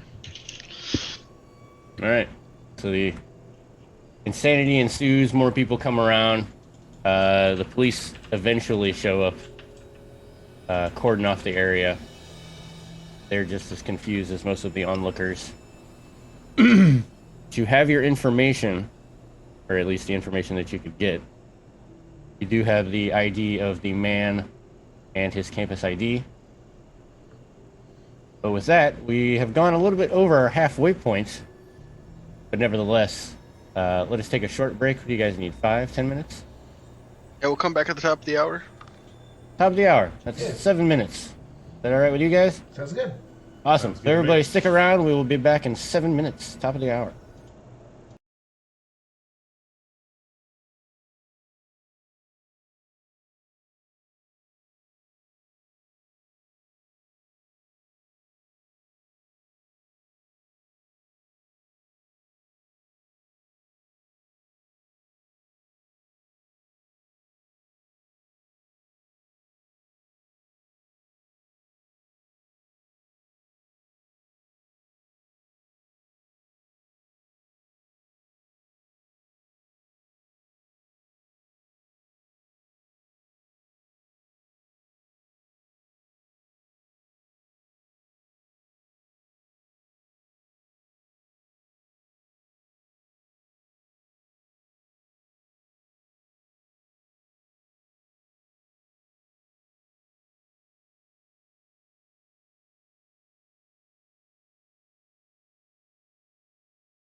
And we are back, everyone. We hope that you are enjoying this show as part of the day 3 of the Onyx Path virtual convention. As we are under massive time constraints of all the stuff that's going on, we're going to dive right back into it. So you guys have the information. Dr. Ludwig, room 112 in the science wing of the UOD satellite Cleveland Place University. I imagine we have that quick montage gear up thing where, you know, we all like, well, Elias always wears like a nice semi-professional suit. So it's just like the shot of like me straightening my tie, Kelly, like, you know, putting on like the badass like rubber gloves for, you know, make sure she doesn't shock herself. Oliver like ripping her shirt off, like all dramatic, like, because we prepare to go fuck shit up at the science center. And while we're doing that, what does UOD stand for again? It's the University of Delaware. Yeah. Delaware, really? Yeah, it really is. Oh. I mean, because this is all pre-gen stuff, and it was based off of what Erica did. Got it. Like, yeah, it's the UOD Cleveland. Okay, good. Yeah, that's what makes us even better. It's the University of Delaware Cleveland campus. This is amazing. Okay. We're all over the place. I love it. I thought for like a half second I was like, is it really the University of Darkness? That would be even cooler. Where did you graduate from? The University of Darkness, especially in a cult. There is a city of Delaware in Ohio. There is. Yes, there is. Oh shit. Perfect. So it's not the state. It's the city outside of City Columbus. College? Okay. Yeah. Perfect. That has a Cleveland campus. It's the home of the Richard M. Ross Art Museum. Oh god.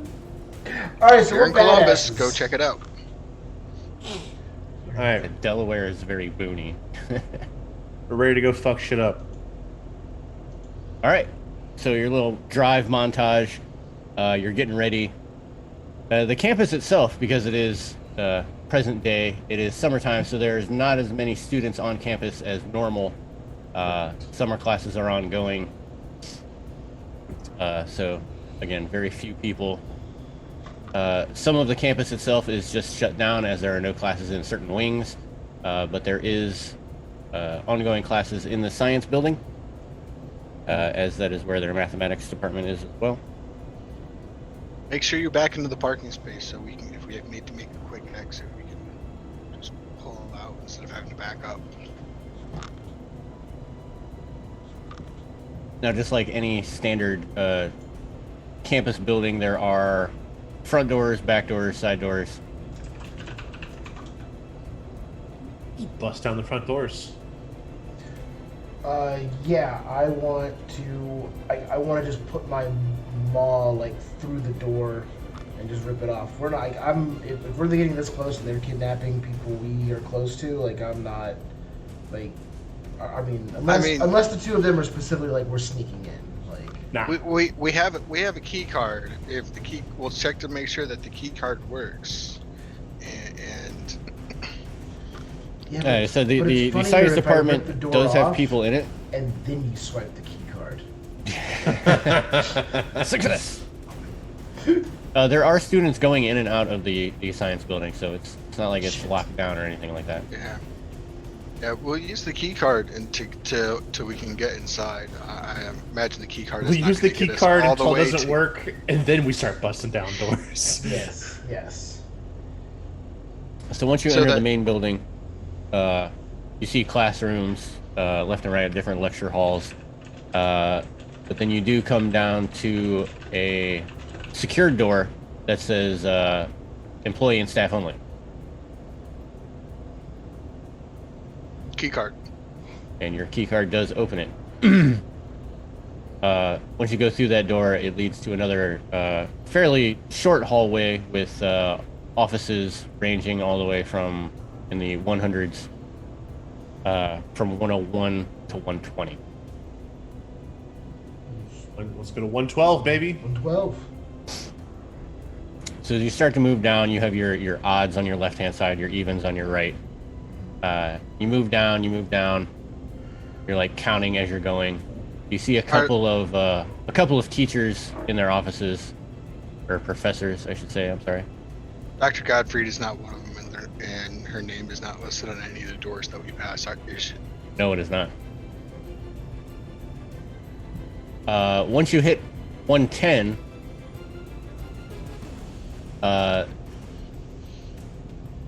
there is someone in 110, and then the next one would be 112, logically. However, that office is there, but the lights are off and no one's in it. It does say Dr. Ludwig, Professor of Science.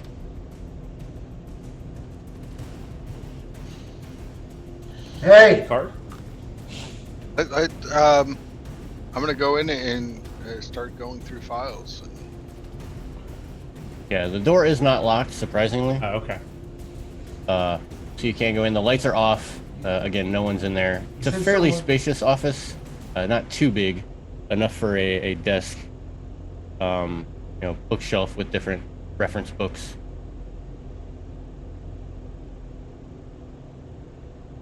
You said someone's in 110, right? Yes, someone is in 110. I'll, when I see that that room is dark and they're gonna just try to start tossing it, I will kind of stand in that doorway. Hey! Where's Ludwig? The professor looks up and says, I believe that he's giving a lecture. What time is class over? And professor looks at their watch. Well, oh, actually, he should be done by now. His class ended 5 minutes ago. How long do I know that, having been a student, would it take to walk from the lecture hall back to his office? Maybe 5-10 minutes, So we could have depending on if he stopped to talk with anybody. Okay, so he might still be on his way here. I'm not meant to be concerned. Okay, Yeah. all right. So what are you guys going to do as far as... Oh, I'm sorry. I'll lean in. You should leave. And just because of your air of menace, this person does not think twice when you say you should leave. They gather up all their papers that they were grading, and they Right. immediately I need a walk. smoke break. it's yeah. They pick up and even as they're going down the hall, they're like knocking on other doors. They're like. that shit Ludwig's in and finally caught up with him. And then I'll relay to them. Ludwig's on his way.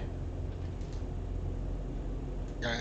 Since I have no technical skills, I'm going to be looking through any manual filing cabinets that he has. I'll go for the computer then. Okay. Let's do. Give me invest for the filing cabinets. Give me investigation and let's do intelligence.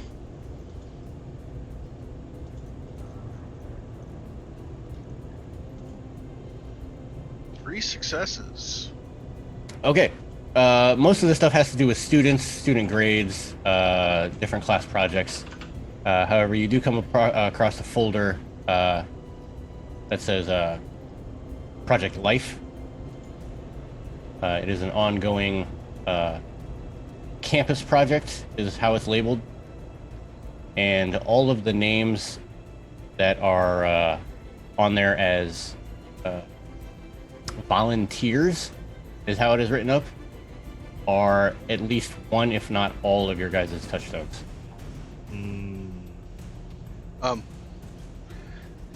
Since I believe it was Oliver was a student, so is Oliver's information in the student or in the volunteers file? None of your names are currently on there. It is all of your touchstones. So for Oliver's girlfriend, Rebecca, her name is on there. Ellis, your mother's name is on there, and Yeah. Kelly's wife is on there as well. Yeah, I'm gonna look at April's files first.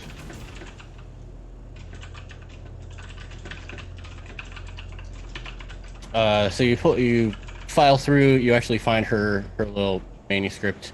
It gives address, the reason that she was selected as a volunteer is she took an online kind of like aptitude test, like one of those things that just randomly pops up. You're like, oh yeah. She's like, oh yeah, you know. She was paid $300 for completion of this personality aptitude test, and it was determined that she is a viable source for Project Life.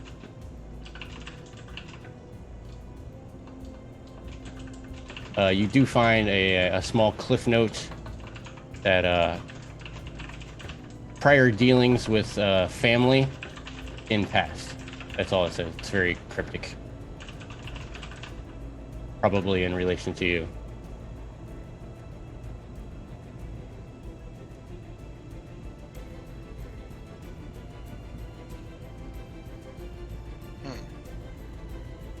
For Oliver's and Ellis's touchstones, you find the same type of information, whether it was an online aptitude test or a like an in-person kind of like a talent search is the way that they had did it, where they had come in and they looked for like telepathic ability, strength, aptitude, all kinds of stuff that it would enhance the strides of science. They picked us from online quizzes?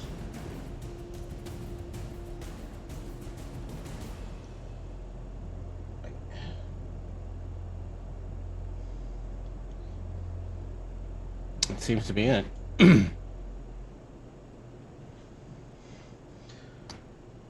One thing that, Kelly, one thing that you find a name, Dr. Franklin Howe.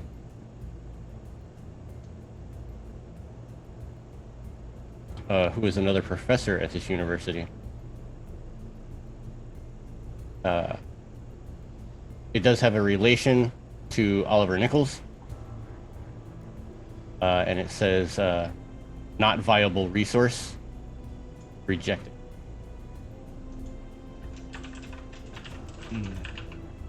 So it's not just your loyal touchstones that are being scooped up or used for this project. I will share the information with the group. Hey, this motherfucker's behind it. He's got a hand in this. Yeah, well, he had his guys sent out to snatch people, kidnap more. They were probably going to bring more people back to him for this. I can't even get my hand on him. And I just have the mob start creeping out. Ellis, give me that computer roll to try and get into his computer. This is going to be computer and... We're going to do computer and manipulation. Okay. And motorcycles. Can I use my specialty in computer searches? Yes. I legitimately couldn't tell if that was a motorcycle or someone blowing their nose. off Yeah. camera. No, it is definitely a motorcycle. Okay. 3 successes. Okay, so as you start diving through, it was password locked, but you're able to get past it fairly easily. Yeah. In addition to some of the same information that Kelly was able to find in the paper files, you learn that the main director of this Project Life is a Dr. Godfrey. It doesn't have them listed as a member of the university, however, they are on retainer. All of the candidates for the project were to be brought to the testing facility, and under the direction of Dr. Godfrey were to be put through separate tests based on their initial baseline.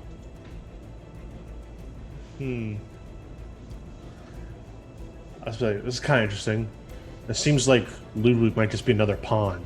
Godfried is just probably manipulating, I think, everyone, not telling them what they're truly doing, making it seem like they are just finding suitable candidates for study and for practice. Okay. With your third success, you're able to find a a voucher of payment from the university, which is very odd, in the amount of $100,000 paid to Star Security agencies for services rendered during the initial stages of Project Life. $100,000, that pays for a lot more than just four dudes in a shitty what were they in? A shitty Audi. Pays for a lot more than just four dudes in a shitty Audi. I think we're gonna have to. There's gonna be a lot more security we're gonna have to blow through, I think. Interesting. Are there any notes about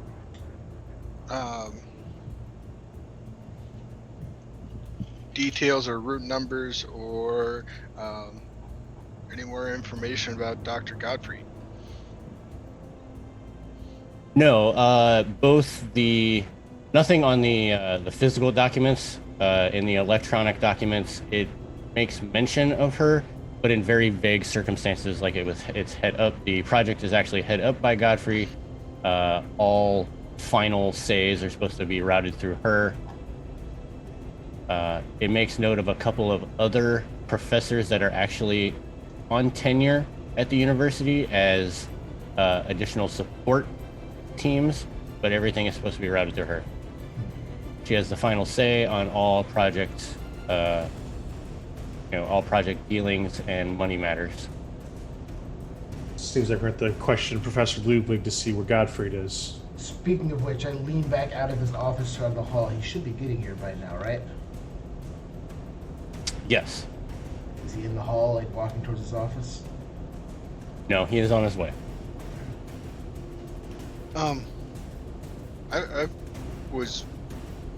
One of my touchstones is the person who brought me to Dr. Godfrey. Did we meet in this building? Yes, you did. In one of these offices, or where did we? Can I remember? Oh yes, you definitely remember how you met. So yours was Alex Hansen, correct? Yep. Hey. I also know Alex Hansen. Do I also I also know Alex Hansen. do I also remember where the experiments took place? None of you remember exactly where the experiments took place. You just know that it was in the Cleveland area. But not on campus. You don't know. Some of you may have been at satellite sites. There's a huge... Cleveland is known for its abundance of abandoned industrial buildings all along the waterfront. I, getting impatient, walk down the hall to where, like, you have to come into this building to get to this area. Mm. And I'm just posting up, waiting for Ludwig. Okay, as you're doing that, and both of you are still searching through these electronic and physical files, you do see the name Alex Hansen. Alex Hansen was the initial recruiter that would be the quote-unquote the face to interview and vet any individuals that are potential Project Life participants. Bastard.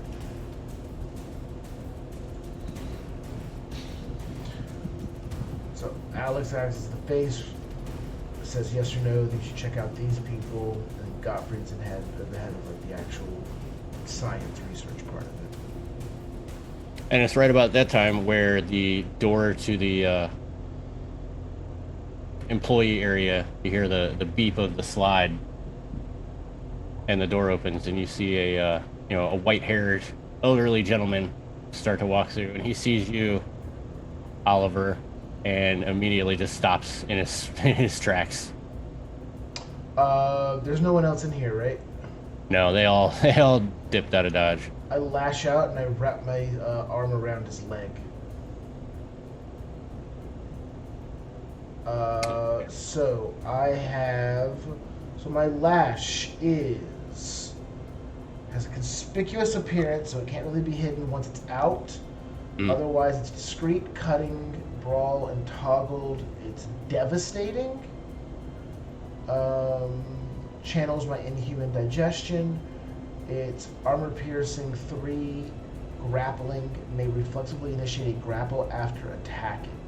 So I'll lash out, I will hit him, and then do a grapple to just like put the maw around his leg. Alright, so roll that pool. It's whatever the pool number is. Yeah, right? just roll the pool of 5. Okay. 2 successes. Alright. So you wrap your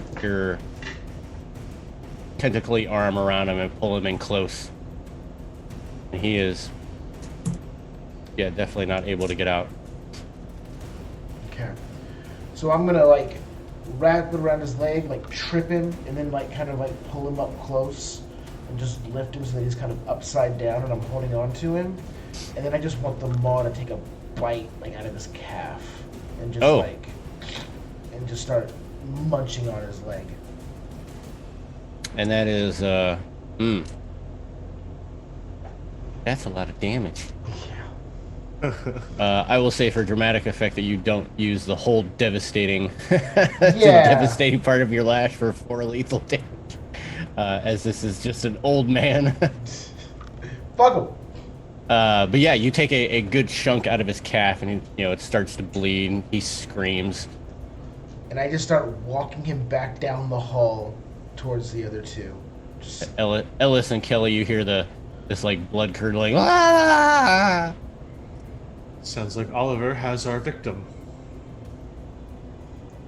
I will come up and then in front. We'll patiently wait for him in the office. I will do the march. I'll do the Darth Vader march down the hallway, I guess, with this old guy just like upside down screaming, and I will plop him in front of his office with his leg just bleeding out, and then I'll bring the lash back in, and it just like goes right up to his face, and it's just like, and I go, "You're gonna answer our questions." Ow. All right. Before you start asking him his questions, Kelly, give me your electrokinesis pool plus presence. Electrokinesis pool is 3 and presence is 4. So Gonna need at least 2.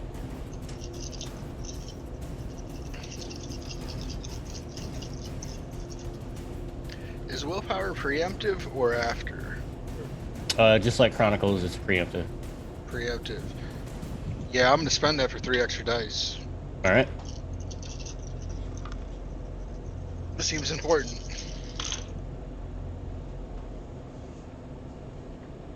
Two successes. That's exactly what you needed. Okay, that will play into in here in a second. Oliver, ask your questions. Where is Gottfried now? He's like crying and bleeding, and he's trying to grasp at his leg. He's like, Godfrey's in the lab. Where is the lab?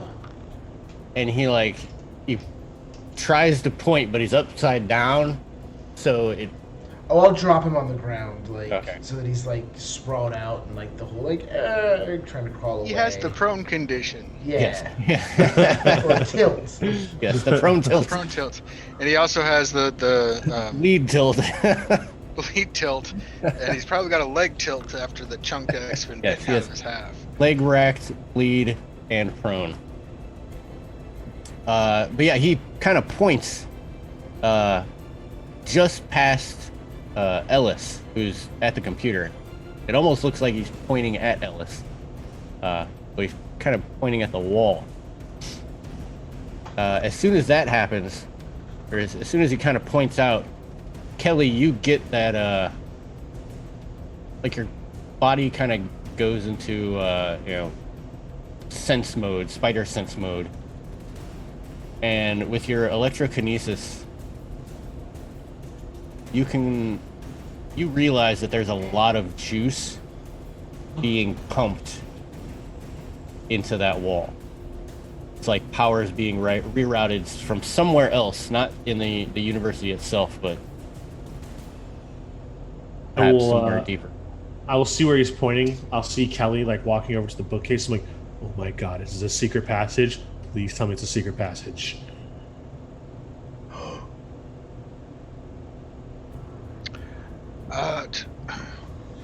Dr. Ludwig is So just crying. I have a couple ideas of how I can get this open. I've got a good one. I like where Oliver's headed on this one. I think quick is better than slow. I am up to all options. I do have Demolisher as a merit, which gives me bonuses to just breaking through walls and doors. Like, my whole character is about breaking through things. Do it. Living So siege weapon. Do it. Do it. I'm going to try to get charm Ludwig in telling us how the door opens. Nah, bump that. Oliver, just bust it open. I will still do this while Oliver's trying to bust it open. Okay, give me the roll to persuade. I'm so sorry for what I'm about to do, Zach. Bust it wide open. I got 4 successes. Okay. What do you ask of Ludwig exactly? What Are you just key like- do I need to do to get to the lab? If you could give that to me, then I can, patch up your leg. He just continues to cry, and he points again at the bookshelf. And as you follow his finger through the air, it points to a specific book. When he does that, I go, and I'm, 4 successes, you definitely did it. He gives whatever information out, to that moment where Ludwig's helping us, he's pointing things out. I'm just like, nah, I think he's a pretty good key. And I'll do the lash on him, grab him, and just use him to just smash through the wall where he pointed the lab is. Okay. And I've got strength and demolisher and extra. All right. Your demolisher is going to give you the bonus to demolishing. Give me strength. And yeah, just give me your strength and brawl just to you're throwing a guy. No big deal. And then what demolisher or does what? Demolisher gives you. Makes it easier, or I think that gives you damage on it. do I get enhancements from the body? You ignore durability. Oh, okay. And it is demolisher 2, so up to 2 durability. Yep. Yeah, so 2 dots of durability on the wall. 2 10s, so that's 4 successes. Okay. So Ludwig's body goes flying through the air, smashes into this bookshelf, which has a fairly low durability. And his body kind of gets stuck in the wall, and you realize behind that bookshelf is a large metal door. But his body is stuck in it. It is severely dented. And I will just keep smashing through the metal door or eating just any. Oh no! I'm Just getting using through Ludwig's that body door. as a hammer. Yeah, I'm getting extra momentum and force out of his body to just smash through this wall. Now will Kelly just walk over and push grab this button. Yeah, I'm gonna go grab the book, to the book that he's pointing to. Yeah, so as soon as you pull that book, the remainder of what the bookshelf is kind of like you hear it grinding as it slides sideways behind the back of another bookshelf, and then this door opens again, like that you can hear the gears grinding because of the damage that it was done. But once it has that like pneumatic sound as it just goes, and then Ludwig's body just falls onto the ground. Never told you two how much I love you, and then I'll step through the door. Beyond that door it looks completely different from the university proper. It is like an underground, facility, almost military-esque. Everything's metal walls, metal doors. And immediately a set of stairs, like once you walk in about 5-10 feet in, a set of stairs going down. Howdy ho, onward. Yeah, just press forward. I'm gonna keep the book with me as we go down the stairs, in the event that it has some other use. It's the power of knowledge. So as you guys head down, you hit a kind of round a corner, and you hit what seems to be a checkpoint where anyone would show IDs to get past whatever lies deeper in this facility. There are 4 armed guards all there. Do we still have Ludwig's body? I guess that would be up to you guys. Whether you're going to drag it with you. The pulpy remains of it, sure. You want me to be dragging it? Because I can. It's a good snack. I mean, do you want to? Are they set up in a loosely bowling pin-esque formation? I mean, do you want to throw a body at the guards before we attack them, or just attack them with? Yeah, I mean. Yeah. Okay, so there's like one inside like a little kind of comm area. Okay. There are 2 standing like at the checkpoint proper, and one behind the checkpoint. It's almost like a, like what you would go through a, metal detector for an airline. I'll just I'll look at Kelly and be like, comms. I'll look at Oliver. You go bowling. I got the last one. And what I will be doing when the body is the air, I'm gonna shoot out some electricity. Awesome. All right. As you guys are all about to get into the thick of it, let's roll some initiative. All right. Hell yeah, brother. As I grab my pen. It's 1 dice, and then we add our initiative modifier. Is that correct? Roll a d10 and then add your initiative modifier. Woo! Ellie needs a new pair of shoes. Not high. 13. 15. Oh, wow. 5. Well, I technically couldn't roll a 15, so. Rolled a 9 and my initiative modifier is a 6. Oliver had a 5. Yep. And these guys rolled a 9. Now, if you had to guess, just based off of what these guys look like, they are geared similar to the individuals that were described from the memory that you pulled out of the neighbors. The ones that went and kidnapped Kelly? Yeah, the ones that were standing outside. Right. Yeah. Okay. But Ellis, you were up first. Well, I'm going to stick to the plan, even though Oliver's going last. And I will use my telekinesis to grab the guard that was behind the security checkpoint. And actually, is there anything that looks pretty friggin' heavy in this room? Well, I mean, there's the chair that the guy in the comm room kind of sits in. Other than that, there's nothing. It's just like this initial checkpoint. Okay. Well, then instead of throwing something at him, I'm going to throw him at something. I'm going to telekinesis him and just like bash him into the wall as hard as I can. All right. Roll that telekinesis. So since my pool is 8, so I'm rolling 8 dice. You're just gonna roll 8 dice. And your magnitude is at 5. 2, 3, 4,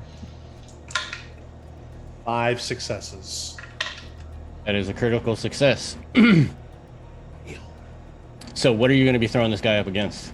Just a wall? The wall, like, so I'm going to keep him behind the checkpoint. I don't want to risk him moving through the metal detectors or anything, sending the alarms off before Kelly zaps everything. So I'm just going to smash him into the wall that he's next to, behind the security checkpoint. Okay. Let's see. What is ball damage? A critical success. what is the hardness of metal ball? Yeah, that's the other thing is I noticed these are like metal walls. So I'm like, if I fling him as hard as I can into a metal wall, surely that will knock him out. Yes. So he does take a couple of levels of bashing damage itself, but it does knock him unconscious. He's not dead, but he is definitely knocked out. As that happens, and you know, as it pushes him, he kind of goes, "Ugh," as he hits the wall. Plus, there's the loud sound of slam as he goes into the wall. One of the guards that was in front of the metal detector it just starts to turn around and he goes, "Huh?" It's like that Metal Gear Solid, like, "Huh? What was that?"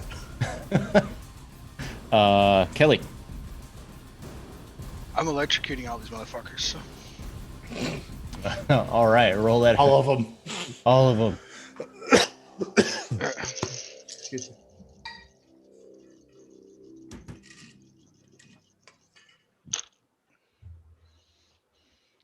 That is 2 successes. All right.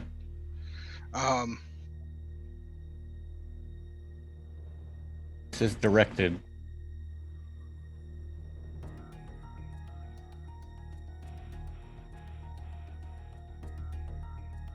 So for you, it's so you're pretty much directing an existing source of electricity towards the target? Uh-oh, I think he's frozen. Oh, did we lose him? I think we lost him. Oh no. Man down, man down. We'll say yes. He was going to use electronics in the checkpoint room to Oh no. Oh, he's back. We lost you for a second there. Yep, I am aware.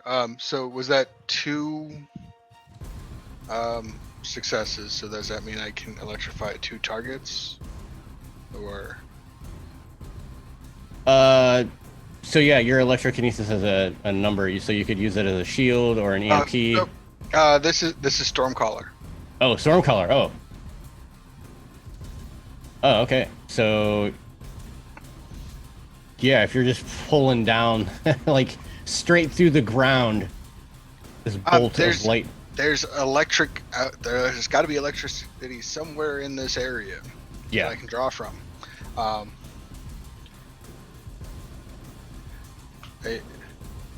First priority is the control panel. Okay. I want that to fry as part of this process. And then I would like it to blast the closest guard, and then if it allows for continuing guards as well. So yeah, it would be able to overload the comms panel. The guard that was standing right there kind of gets an electric fizz blast to the face. You can see that pieces of the console have exploded and are like stuck in his face as he falls back against the wall and goes down. The electricity conducts over to the metal detector itself and kind of shorts it out. That's about all you get from that. Okay. Having seen that, the two elite guards will raise up their weapons and fire at first at the biggest man in the room, as he is the looks like the biggest threat.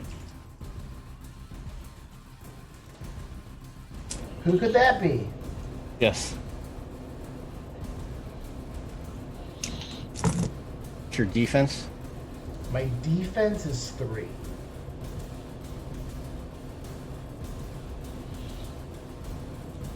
So one of them shoots, goes wild. I have Kevlar, which provides 1/3 armor, or 1 to 3 armor. So it's 2 types of armor. Okay.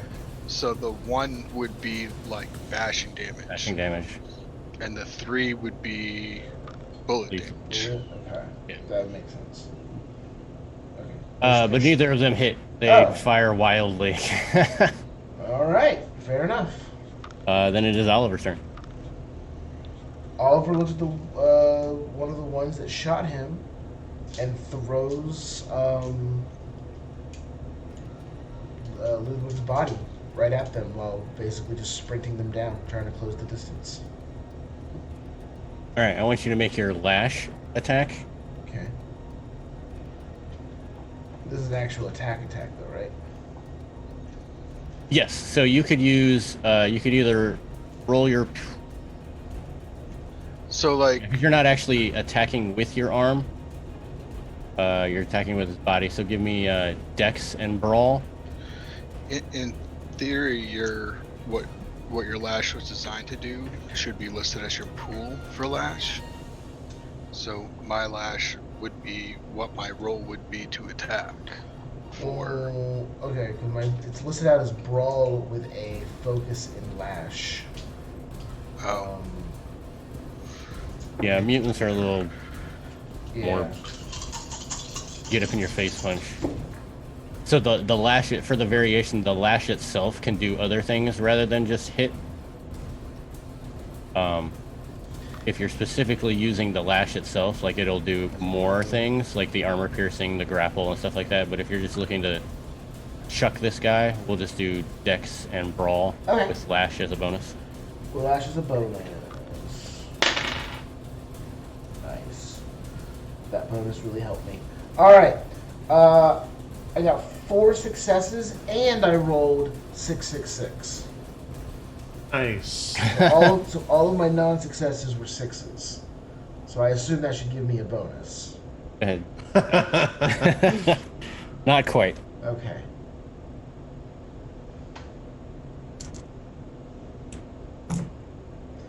All right. So I've got this like weird gooey like arm that's burst out of where my arm was missing.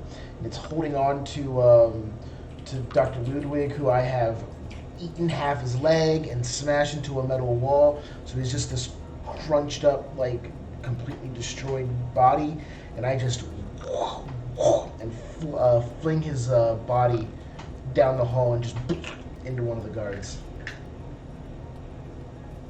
All right, it flies and hits one of the guards. I'm gonna change your devastating to bashing. It takes 4 bashing from the body. Okay. And that brings us back to Ellis. Okay. The one he just hit, was that enough to knock them out?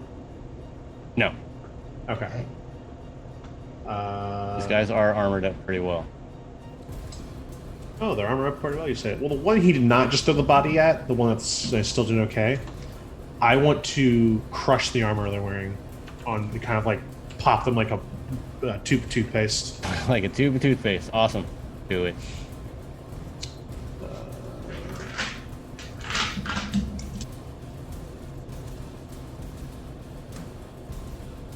One, 2, 3 successes. All right, so you squeeze with your mind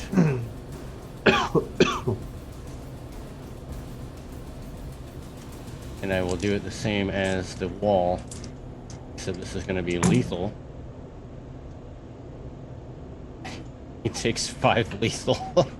Woo! Let's go! As his arms start to... You see, like, first the arm sockets start to get smaller. Oh! Right around the crotch area, so his arms just kind of... Wow. Alice's eyes are just like completely completely whited out, and they're glowing like so bright, like they're like flashlights almost. Kelly. So, how many are left standing? There's only one left standing, and he's not looking good. He's the one that had just had a body thrown at him. Yeah. I am going to run up on him and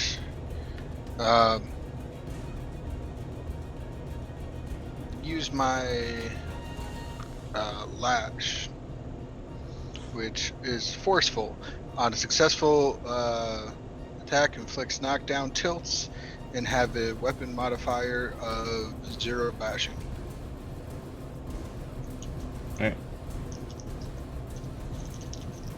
You kind of run up and do the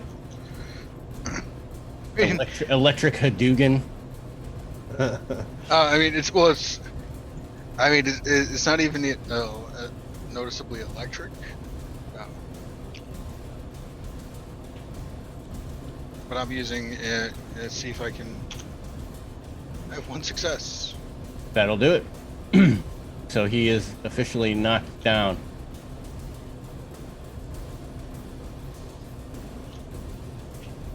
It'll make it harder for him to get up and do anything. Will, exactly. Setting him up for you, Oliver. Is it? Do I go It before the is. guard? No, it is actually his. It is the elite's turn. But he is knocked down, so he loses his turn. Oh, perfect. Perfect. Now you die. I walk up to him. He's on the ground. I assume he's like trying to like shuffle and like stand up on his turn. Yeah, it's all. So he like scurries, and as soon as he stands up, I want to be right in front of him, and it's just my hand fills the frame as my maw just goes over his face and just starts clamping down. You just hear screams and blood as I'm eating his face. All right, roll it. He is at a -2 because of the tilt And this is just a until he's fully up. This is a full-blown melee thing for me. So this is gonna be 4. 1, 2, 3, 4. Perfect. Crushing your head. I'm crushing your head. Okay, some 1s, but there are some successes, so I'm good. That's 2 10s and a 9, so that's 4, 5. Critical success. Critical 5 success, successes. and that's way over his defense with his tilt. And So yeah, how do you? all right, so take that this is guy down? it has. I have 4 armor piercing, and it's 4 aggravated, I believe, or lethal. Yeah, this guy is long dead. He's uber murdered. Uber murder. Exactly what I said. He thinks he's gonna get up and like keep going, and my whole maw just clamps onto his face, and it's that Muldoon getting like eaten by the raptor, you know, and like specifically just munching his face off. You just hear screams and blood just pours out from out of the hand mouth, and he falls, and his face has been chewed off. I said I was gonna eat someone's face. I ate someone's face. Aspiration complete. So you guys take off down the hallway after dealing with these guys. Stealing some weapons. I need some firearms. Yes, you could totally pull up their grab their automatic rifles. You head down a couple of corridors. I just look at because Kelly as she picks up one of these arrows. I'm just like, really? you never know. The mind is the greatest weapon, Kelly. Have you seen what a bullet does to the mind? Yeah, except Because you guys haven't set off bullets. the alarm yet, nobody's coming, so you have pretty much free ease to go head down a couple of these corridors. There are signs that say different areas like containment, laboratories. Is there the ultimate bad guy, like Project Life this way? It looks like all of this is Project Life. Okay, all right. Are these like? Do they have like windows you can peek in? Yes. Peeking in the windows as we go by, especially the laboratories. So the laboratories, you can see some individuals on different tables, either being dependent on what their how they were chosen and what their clade was slotted as. Different experiments are being done on them. For the purpose of time, they're not April. No, none of them Okay, are. then I don't care. Yeah. None of them are your touchstones. Yeah, if we look into any room doesn't have April or Dr. Godfrey, we're just like, we'll come back for you later. Yeah. You keep heading down. You have the offices and containment are the only two you haven't checked. Offices. Yeah, offices. Containment. All right, we'll take care of containment first. So in the containment, you see almost what looks to be like a long range of cryogenic tubes. Not the frozen as you would think from sci-fi movies, but it looks like everyone in these containers are asleep in some type of stasis. April and everyone else's significant others are in this room, in addition to some of the other names that you had seen on the listings. Any guards? No. Okay. Then I'm gonna find a control panel and short it out, hoping that it pops all the pods open. So when you do short it out, it kind of goes through like almost like a decontamination kind of countdown. So it's waking everyone up, but it's going to take a couple minutes. It's like a revive from stasis kind of thing. Got it. Now back over to the offices. The office space, when you go into the main door, it's not set up into separate office rooms. It is one large kind of open space, and you do see Dr. Gottfried in there, kind of giving a lecture to a bunch of screens with no faces. I say we just bum rush her. And I look Absolutely. at Ellis like, can you like mind block her, and then I'll just punch through her gut. Like I just want to kill her for what she did. My attempt is I'm going to try to basically pick her up and pin her against the back wall. All right, roll that pin. Actually, don't even roll that pin. She doesn't even know you're coming. For fun. Actually, like 5 successes. All right. It's awesome. So as you guys are running in and she's still talking to these faceless screens, her body floats up. You hear one of the voices on the other end of the screen goes, "What's going on?"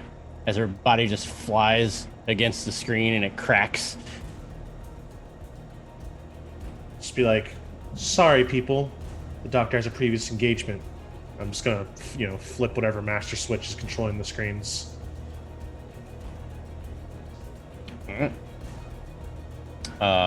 Right before it goes out, you hear one of the voices say, "Containment's been breached.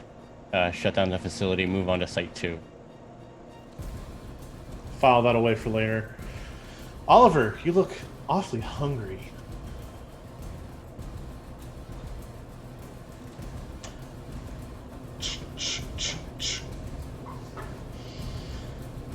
You're not gonna hurt anyone else. And I'll just clamp the thing on her, and I just won't stop until she's gone. All right. Guess So you guys something's have Bone and tendon just. eaten Godfrey. Yep. And saved your touchstones. All in a day's work. Hell yeah. A little bit of a lackluster end, but No, Patty slammed someone with a crit and I ate them. Kelly saved her girlfriend. Like, I imagine as we're leaving, the combination of between my powers, Kelly's powers, and Oliver's siege monster powers, we just like bring down the fucking lab that's back behind here. yeah, once once the containment was initiated, it's a throng of different guys in different weapon suits and weapons trying to stop you as you just continually bum rush all of these, getting all of your touchstones and maybe some that you didn't even like to safety. Sure. Oh no, but- Alex is dying. He's Okay, you're just gonna leave him there.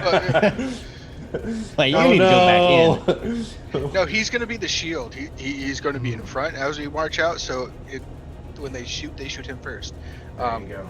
But since we have 2 minutes, Yes, we need it. I've been playing Kelly, she, her. My name is Zachary Naldred. I am a he, him. I can be found at Zach Rules. I do community content stuff, like my latest release for Scarredlands, Lathine's Curse. You can check it out. Everything will be on my Twitter. So Awesome. Patty. Patrick on the internet at @PattyShakes_, and I run Exalted Essence on Tuesday on the Onyx Path channel. Come check it out. It's the latest Kickstarter they're running. I believe that's me. Hello, everybody. I am Steve. You can find me on the internet at Voodoo Arcade. My and character pronouns today were he, him. We're going to raid Classic Age Plays, so you can watch some more Vorpal Tales gaming. We are currently on Classic Age Plays, so be sure to stick around for that in just a minute or two. And I am Dwayne, at Made of Kimchi. I hope you guys enjoyed this short little story. Make sure you guys check out all of the other stuff going on at Onyx Path Virtual Convention. And we will see you around. Bye. deuces. Bye.